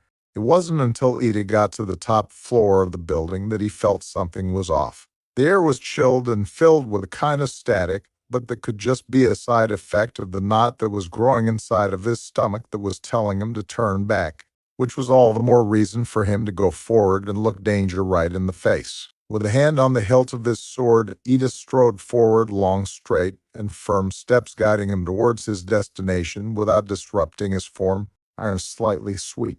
A smell Ida was all too familiar with. Blood, and a lot of it. The door to the office was open. A few scattered papers had made their way into the hallway. Silence fell over the world as Ida made the last few steps to peer into the hero agency. Red Line's longtime partner was laying in a pool of their blood, the office phone in their hands. There were signs of a struggle, but not nearly enough of one. Near the back of the office, Red Line lay, eyes wide, barely breathing, a hand outstretched towards his partner. You and your partner chose your last words poorly. A large muscular man dressed head to toe in combat gear jabbed a jagged and worn katana into Red Lion's heart, forcing the light from his eyes. The hero world will be better off without corrupt heroes like you. The man stood, while Ida still had an advantage in height. The man easily had the more muscular build, a sharp chin, a wide, sinister smile, wild black hair, and eyes that showed either too much sanity or not enough stood out as the face of someone that had thrown away their humanity.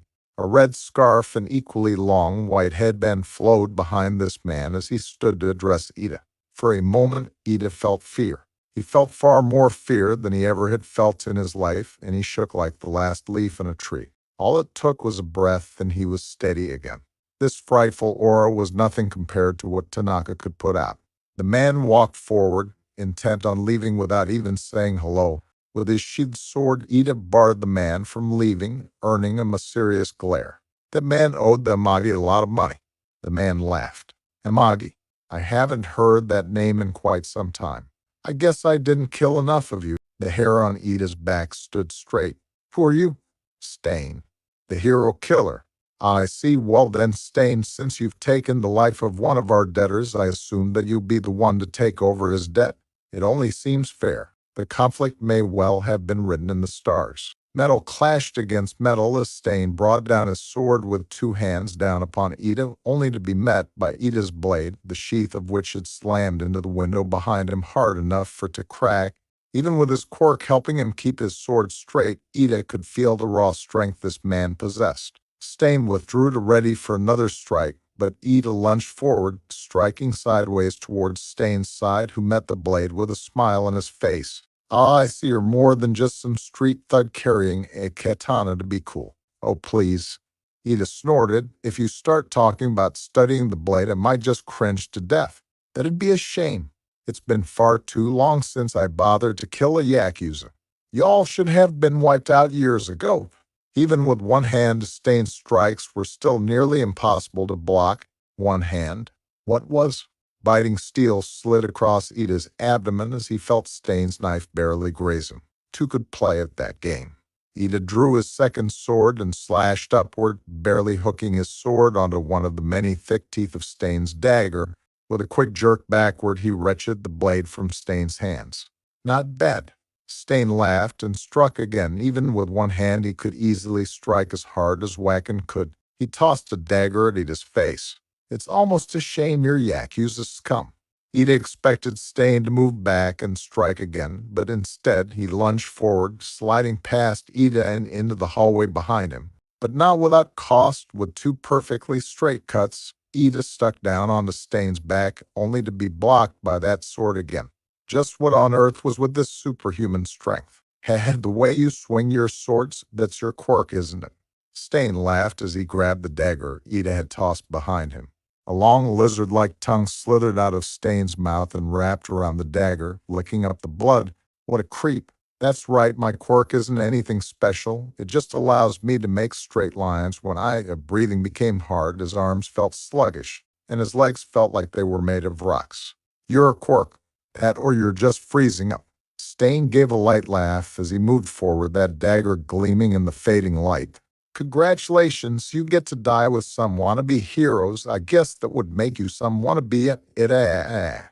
Tanaka came barreling around the corner with all the force of a rampaging bull and slammed into Stain with enough force to send the muscular man tumbling back down the hallway. Ida Tanaka looked towards him. His tiny black eyes were widened to the maximum as his broad chest puffed and huffed.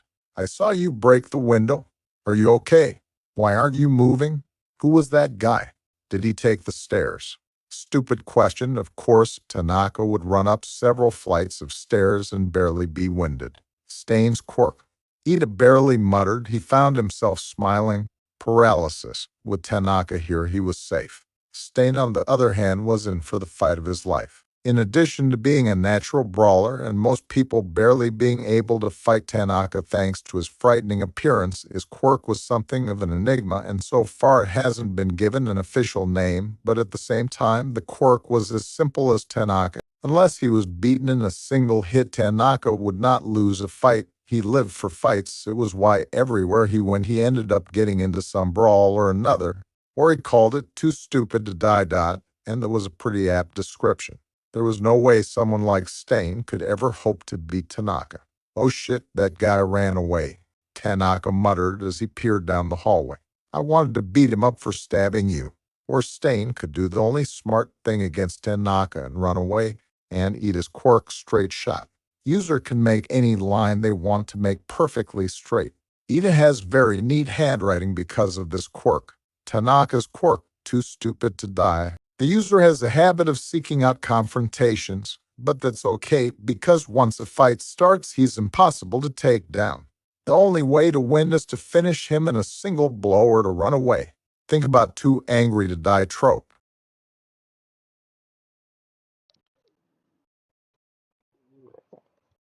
Okay.